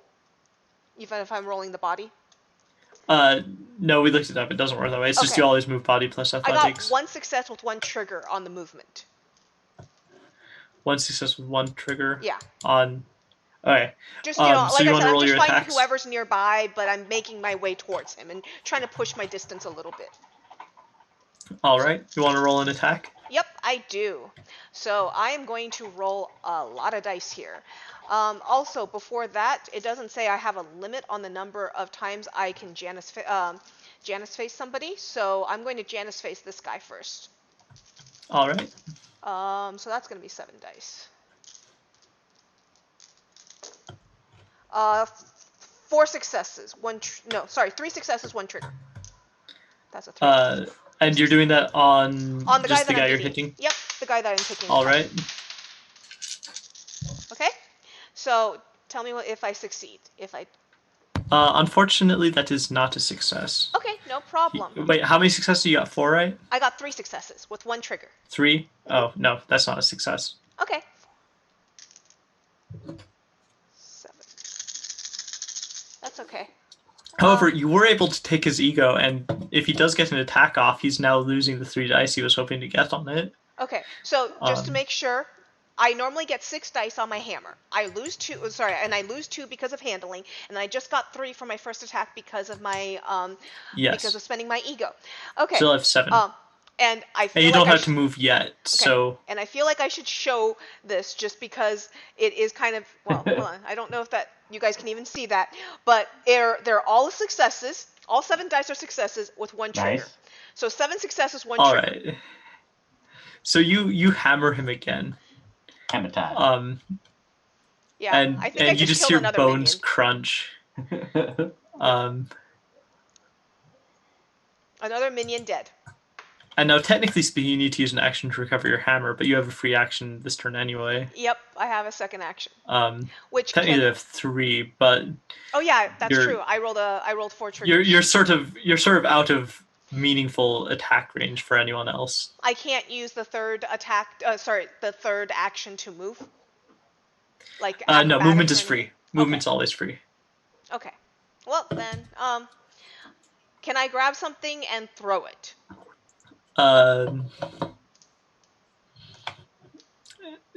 So I'll just you'd be rolling with -1 die because of the penalty for attacking in darkness. I actually think it's -3 dice for attacking in darkness.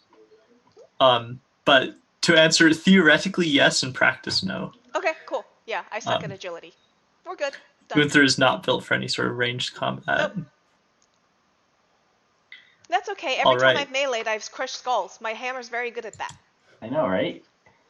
Although I feel like that epic dice roll was wasted on a minion. I really wanted to kill that big guy. I'm sure it'll. Okay, Brandon, pull you're through up. again. 3 attacks. Who's around? So there are 2 sort of lower level minions near you still. Are they Let's close take enough to these guys melee on. together?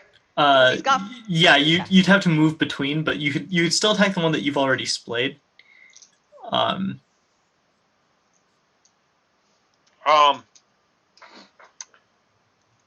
How far off is the other one? Can I attack them first, just a couple basically, and meters. still swing back to get this guy that is on the ground?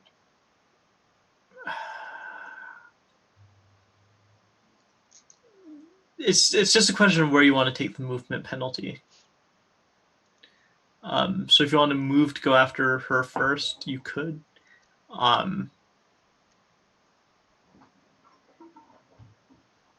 I'm much less concerned with somebody who has dropped his pistol and is on the ground right now than Fair I enough. am with somebody you who's can, up as an active threat. whoever you attack first, you won't have a movement penalty against. Whoever you attack second, you will. Why is that? Because you're going to need to take like a 1 meter step towards her, and then you'll need to take a step back into position to attack him. Okay, no, but see, that's I'm saying, can I be in a position that I attack both of them? Yeah, you can reach both of them in one turn. No. Can I be in a position to attack both of them? That is yes, something. You're answering a different question. So yes, you can. So like, I wish I'd drawn a map for this. They're like spread out. That's fine. The answer is that no, both of them, they are further than you can end your turn apart. in a place where you can attack both of them, but you can attack one of you. So you can attack your choice before you move to the point where you take a movement penalty, and then you can end your turn where you can attack both of them. If that makes sense. Gotcha. And what about because you have lights? a splayer? Because I'm interested in attacking these lights as well. They've got like flashlights under barrel on their pistols. Oh, okay. So it's just little. Yeah, it's just the contrast between night and suddenly tactical flashlight. Okay. So you're not gonna. All right. So let's go ahead and attack her.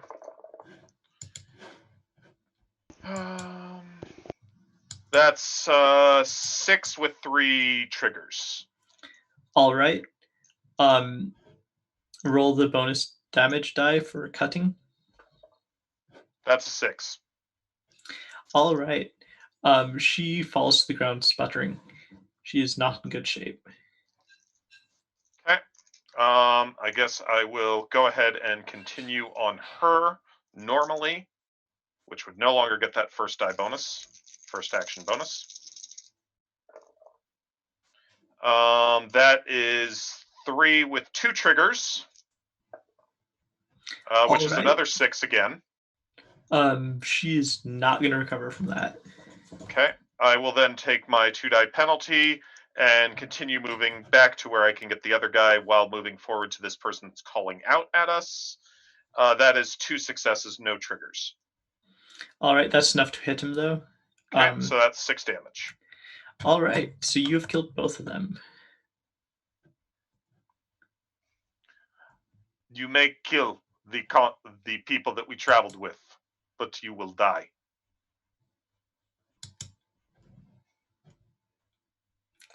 All right. Does anyone else have at least 4 successes and at least 2 triggers? I had 4 and 3. 4 and 3. All right. So you will go first. You have 2 actions. Okay. Trying to think. I think everyone who's in melee distance is dead. Yeah. Is the dude outside of my the range of my yes, divine intervention? No, he's affected by it. Okay, so I'll try to divine intervention him first. No, he's already affected from my last turn. Oh, they're all affected. When I did that, they were all affected? Oh. Okay, I gotcha. For some reason, I thought it was only one target. All Yeah, right, no, that's well, like an incredibly strong ability because it's just like an AoE gives you back ego when they fail. Okay, cool. So I will run the 4 that I can move towards him, and then I will open up with the pistol just in case. All right. I have an extra 3 dice because of the ego spent, but then I have Now, minus. as a question, would Aldo have been able to grab one of these pistols with a light, and so therefore not be taking this light penalty?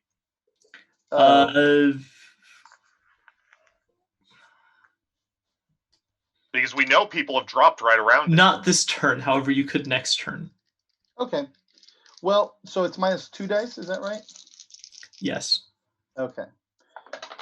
Nah, it's 2 successes with 1 trigger.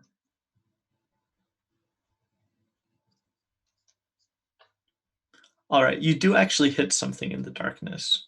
And Okay, Aldo, you cool. remember? Did you burn ego? Did you remember those bonus dice? I did remember them. I did. Cool. It was minus 3, so though Yeah. Okay, All so right. cool. How okay. All right. Yeah. And there's only one bad guy left, but he has 2 actions now to take. Oh wait, I get 2 actions. That was only 1 action.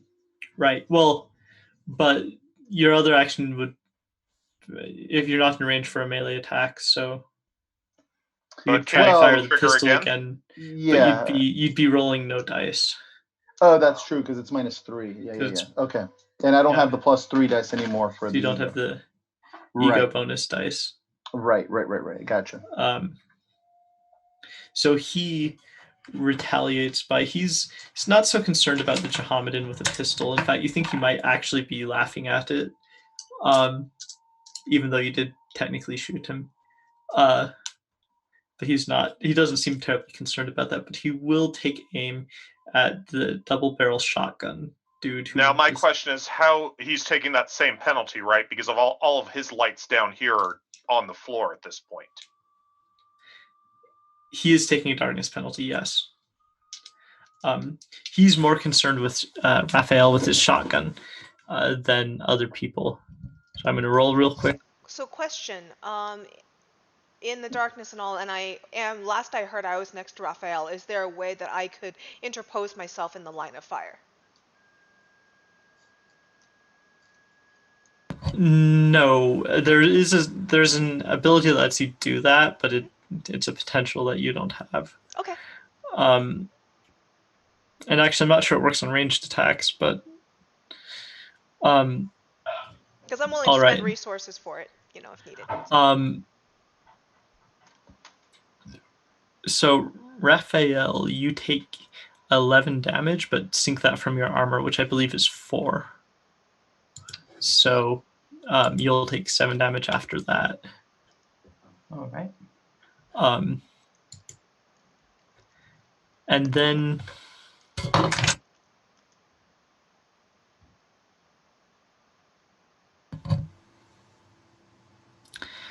okay, you hear something sort of land in the grass near you all.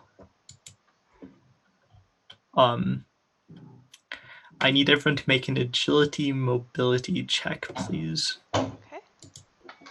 This doesn't take an action, by the way. Only 1 success, no triggers. No successes. All right. 2 successes, 1 trigger. This is gonna hurt. Yes. Mitch, you don't need to make this roll because you're already prone and on the ground. You're safe. All You're right. protected. So if you got 2 successes, you got bombed. Oh. Yeah. If you got 2 successes, you are fine. Mitchell was already down on the ground, not within the. Yeah, he took cover. Blast of the frag grenade. So everyone who did not succeed takes 8 damage. Armor can or cannot soak it? Armor can soak it, yes. Okay. So I have 1 flesh wound left. And if you did not succeed, I also want you to make a body stamina roll, please. Oh, man. Stamina. Body. And for posterity, in case someone's listening to this and wondering what the heck am I doing, I have this written out as a scene encounter, not as a combat action for this guy. So like read Black Atlantic, it has similar rules for stuff like this. I'm starting that this week. So this is not following normal combat rules. 3 success, 1 trigger. All right. So long as you get 2 successes, you're fine. Otherwise, you're stunned, and you take a -2 penalty on all actions next turn. When you're saying it's not in the normally in the rules, is that like what Aldo and some of the others are doing with these special abilities that they're throwing? No, this is. I'm just wondering. I'm treating it like in Black Atlantic, there's an NPC who like throws a grenade and tries to run away. Oh, okay. I'm treating it like that because technically speaking, there's no rules statted out for the sort of grenade that this guy has. But okay, so it's just the way that the grenade's working. I was just wondering on. There are actually rules theoretically for them in Catharsis, but they're kind of ambiguous in a couple places in the sense that like it works really well for like a standard explosive, but it doesn't work well for like, hey, I'm throwing a grenade. And Artifacts actually has rules for grenades in them. Oh, okay. But for whatever reason, the grenade rules in Artifacts or in Catharsis are just sort of unclear. To the point where literally there is, to my knowledge, you have a grenade launcher, but you don't actually have grenades. Or at least not in the standard combat table. It's sort of peculiar about it. Like you have rules for thrown weapons and you have rules for heavy weapons, where the grenade launcher is, and in neither of them do you see just regular grenades. Yeah. And so they're always, I just don't bother with them from Catharsis. I just always make them a... What initiative did this happen at? 4 with 2 successes. Holy heck. Yeah, I know, the NPCs actually rolled decent dice today. Yeah, they're better than me. And then he turns to run. So,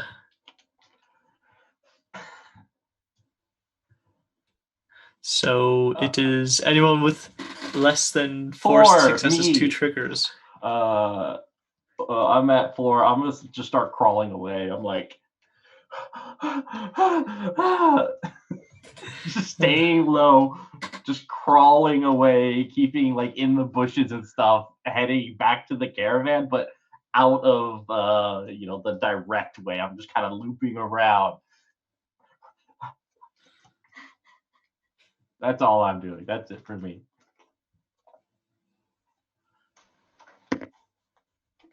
All right. Anyone else still have actions remaining? Not from that round. Nope. Nope. Nope, I was the top of that round. I'm good. All right. If anyone wants to pursue the guy, they can try with the body athletics check. Yes. Count me in. I want to try as well. So if you don't have body athletics, you can just do a standard body roll. Okay. Right. Yeah. The difficulty successes, on 1 trigger. The difficulty on this is 3. 3 successes, 2 triggers. Can we use ego? No, this isn't a combat action. Does a trigger count as an extra success in this case if you do 2 and a trigger? No, I don't believe so. Well, 3 I successes. failed, but it sounds like Aldo succeeded, so Aldo gets to All keep right. chasing. So Besnik and Ingeborg managed to chase this guy.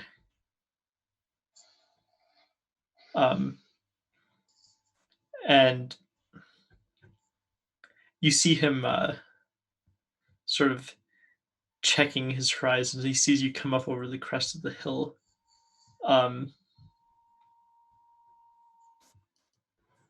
And he sort of looks at you for a moment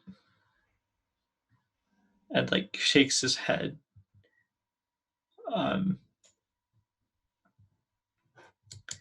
And he's sort of just like, he's up at sort of like the crest of a cliff and he's like just waiting for you. So he's clearly visible at this crest of this cliff, huh? Yes. I mean, it's starlight. but he's out of the trees now, so you can see him clearly. He's both feet nicely on that silhouetted. Yeah. Yeah, so I'm just gonna shoot him in the chest. Yeah.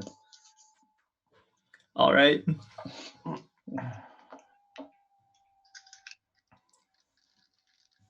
I will blow an ego on that if I need to. If I Sure. can. Since you're starting combat backup, you can spend ego on this. All right. Let's see. All one that you have remaining. All one that I have remaining. Yes. I only rolled 2 successes. No triggers. That's fine. You hit him. For a second However, time. it is not enough to down him. Okay. He.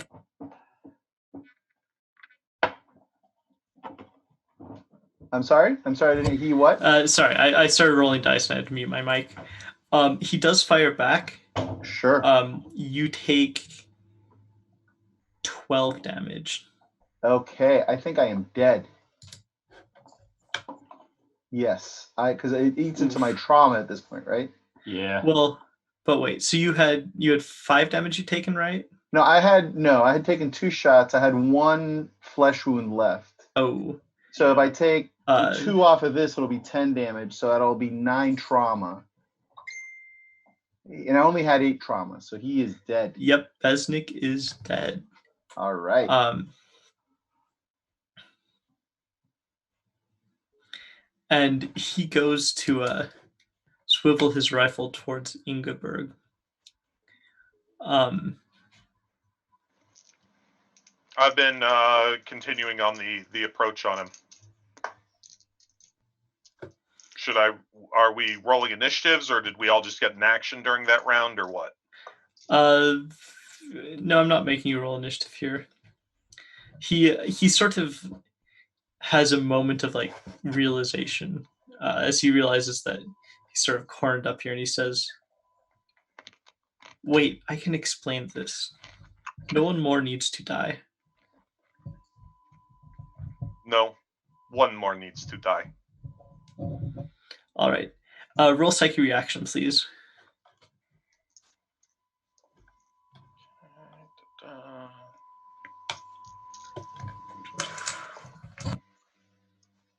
You can burn ego.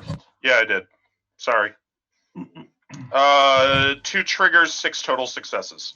All right, you are going first, and you have 2 actions. He will go second, and he has 2 actions. Okay. All right. His hesitation has given you enough time to advance close enough to attack him with your splayer. You should display to him how dangerous you are. I love it. 5 successes, 3 triggers. Ooh. Roll that d6 for damage. 5. Well, the splaying pun paid off. You stab him right in the chest, and chip, and then suddenly he is he's no longer. I believe the appropriate phrase is "rest in pieces." Yes, and just he's on the cliff, so we splay him right off that. Yep. Do you 300 kick him? Well, most of him goes off. A little bit of him falls the other direction, rolls down the hill. This is the Genesis.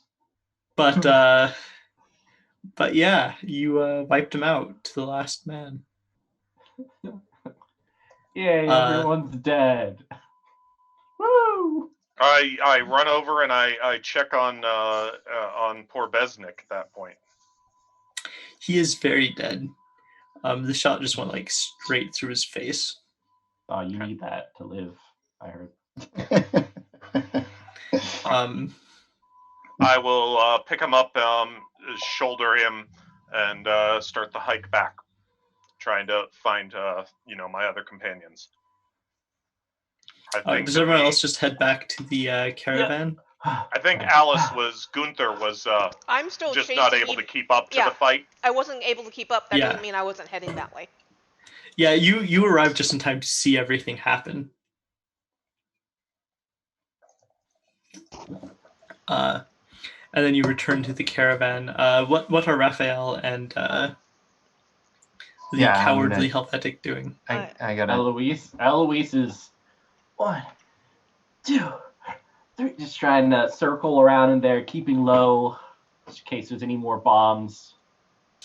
Yeah, I need to be quick, so I'm gonna try to get back to the group as quick as possible.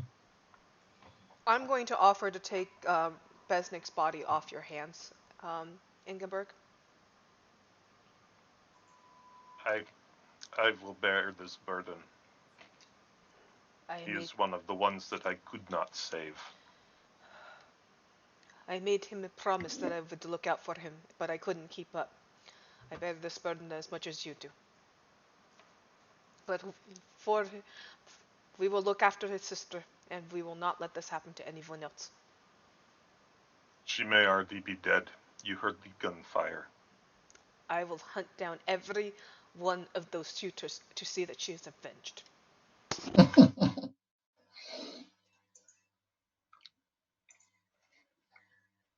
All right. So you return to the caravan? Absolutely. All right. The two of us, yeah. Yeah, when you arrive... Depending on what it looks like as we start approaching. Yeah. But by the time you chased down the guy, there was no further sound of gunfire.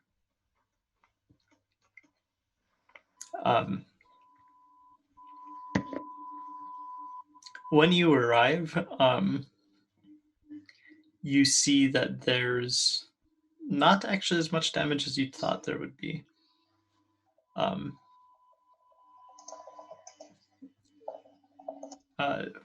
Are you gonna talk to people, I assume? Yep. Yeah, how many people died? How many died? I'm gonna, my main concern at this point is the sister. I want to get him a little cleaned up. Yeah. Before. Her sister and Raphael's family are the two concerns I have right now. Are they alive? Yes. When you talk to people, it sounds like the fire was almost like warning shots. Like it was not aimed directly at them.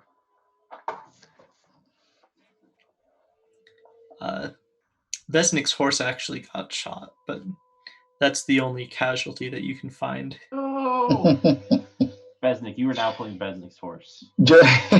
So Red Dead Redemption 2. Yeah. Love it. Synchronicity. Gonna go check in on the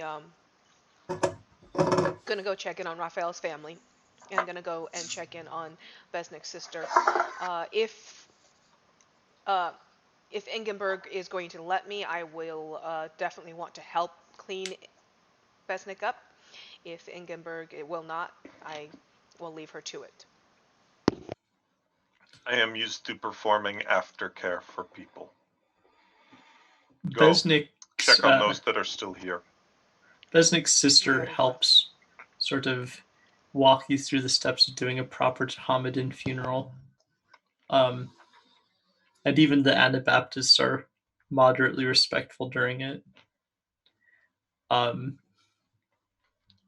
Raphael's family is unscathed. When I return, I'll be looking for Voltaic. Voltaic is his usual self. Still kind of in a coma. Cool.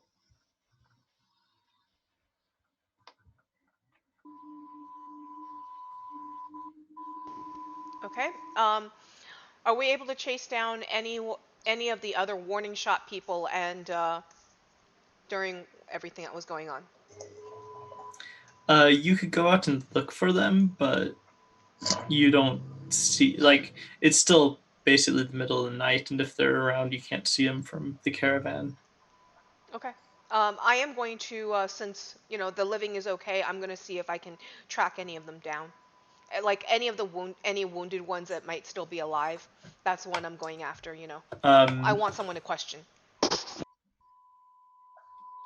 You can make a survival check.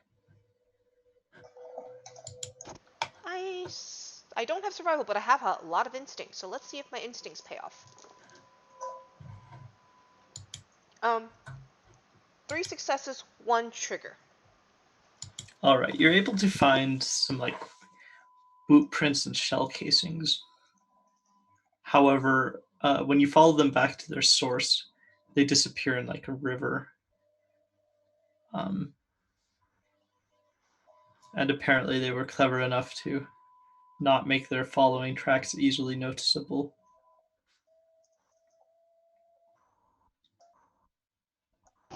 What about any of the ones we were in combat with? The ones we shot? Or They're all beat up? dead. Okay. I'll head back then. All right. So, as the smoke clears, you see Marcel just sort of sitting by himself at one of the campfires. Raphael notices that he's got something in his hand. It's like sort of like a black polyhedral shape.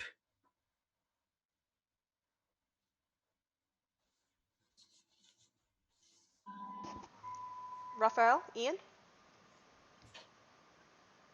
Ian, are you hearing us? Yep. Oh. GM said you found something. Do I need to roll? No, you just see Marcel sitting by the fire with what looks like an artifact in his hands. Then I'll get close. You look troubled. He says, "No, well," he sighs. He sort of holds the artifact up, and you see that it's the. It looks familiar to you. He says, "Voltaic told me to take care of this." Take a closer look at it. And he's just sort of like watching the fire reflect off of the black faces of the artifact. I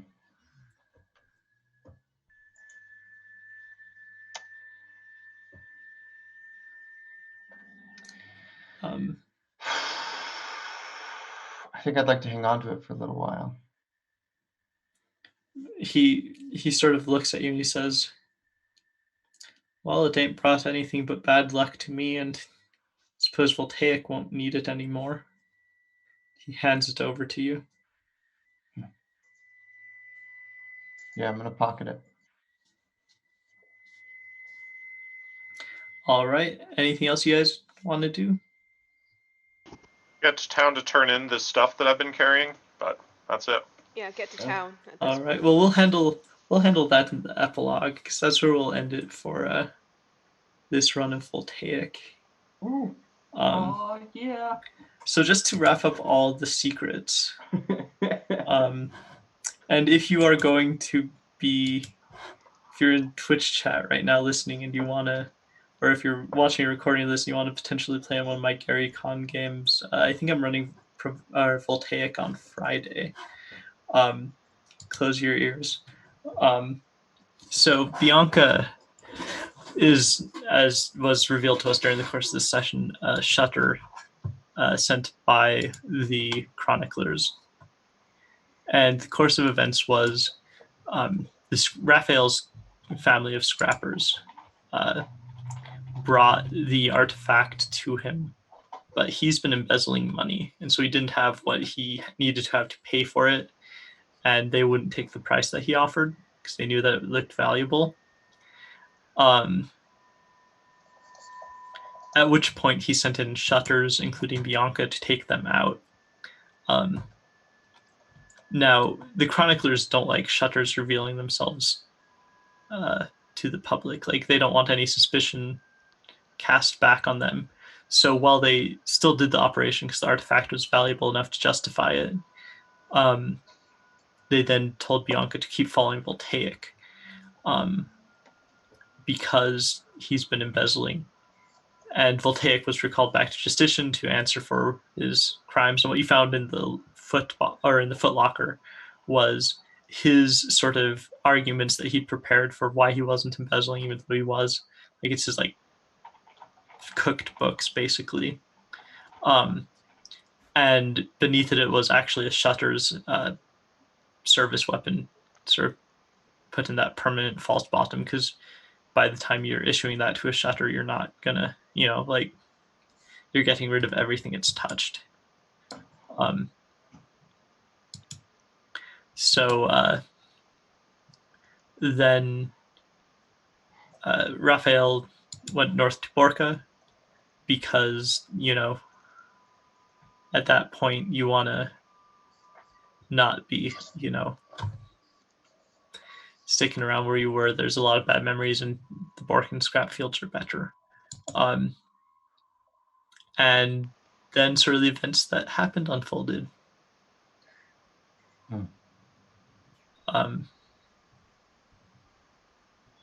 So yeah, and the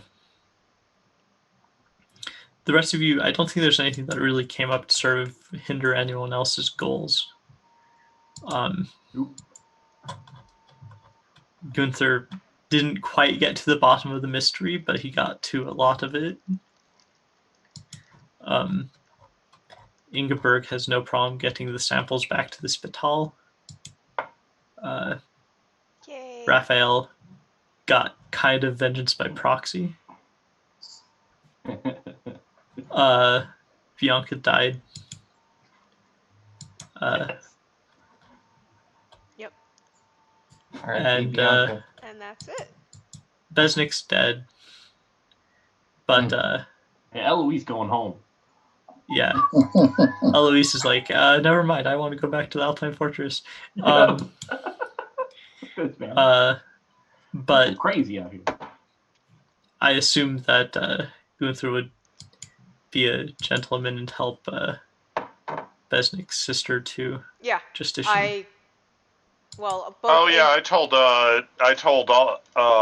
Besnick when he came that I would do my best to look out for her. So yeah, and also at the beginning of the module, when I went to go and talk to Besnick, I said, keep you and your sister low, and I'll watch out for you too. And so both Ingenberg and I have a debt to the sister to pay. So I will look out for her, and see to it that she is in good care. All right. But we both made a promise. So that's where we're gonna call it. Any questions? Anything? No. What happens to Besnick's horse? Let's see. It died. It was shot. Whoa. Maybe it healed. We ate it the next morning. It was delicious. Yeah. Went to Justitian. It had a lovely home. If a horse accidentally gets shot, you have to break its leg.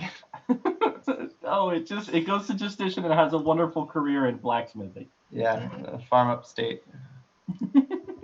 Well, thank you, Kyle. Right next to the glue factory. Yep.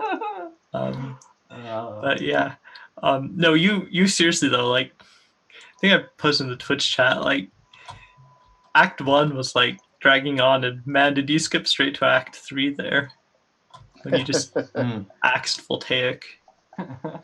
Like, I wanted to do the pun, and it needed to happen. So I like how the voices in Bianca's head telling her, like, axe pun. Yeah. But no, when I did it with Redmond role playing, we just had a player for Bianca and a player for Raphael, and the player for Bianca just totally smooth ran through the whole thing, and at the end they accidentally let Voltaic go, and he disappeared and slipped out into the middle of nowhere. Yeah, I can't do that. Went off to join the Needle cluster. Yeah. And Bianca returned the artifact to Justitian. All right. Well, Kyle, thank you for running the game. This has been Penny for a Tale for those who are watching at the end here. Ian, Mitchell, and Kyle did a great job GMing.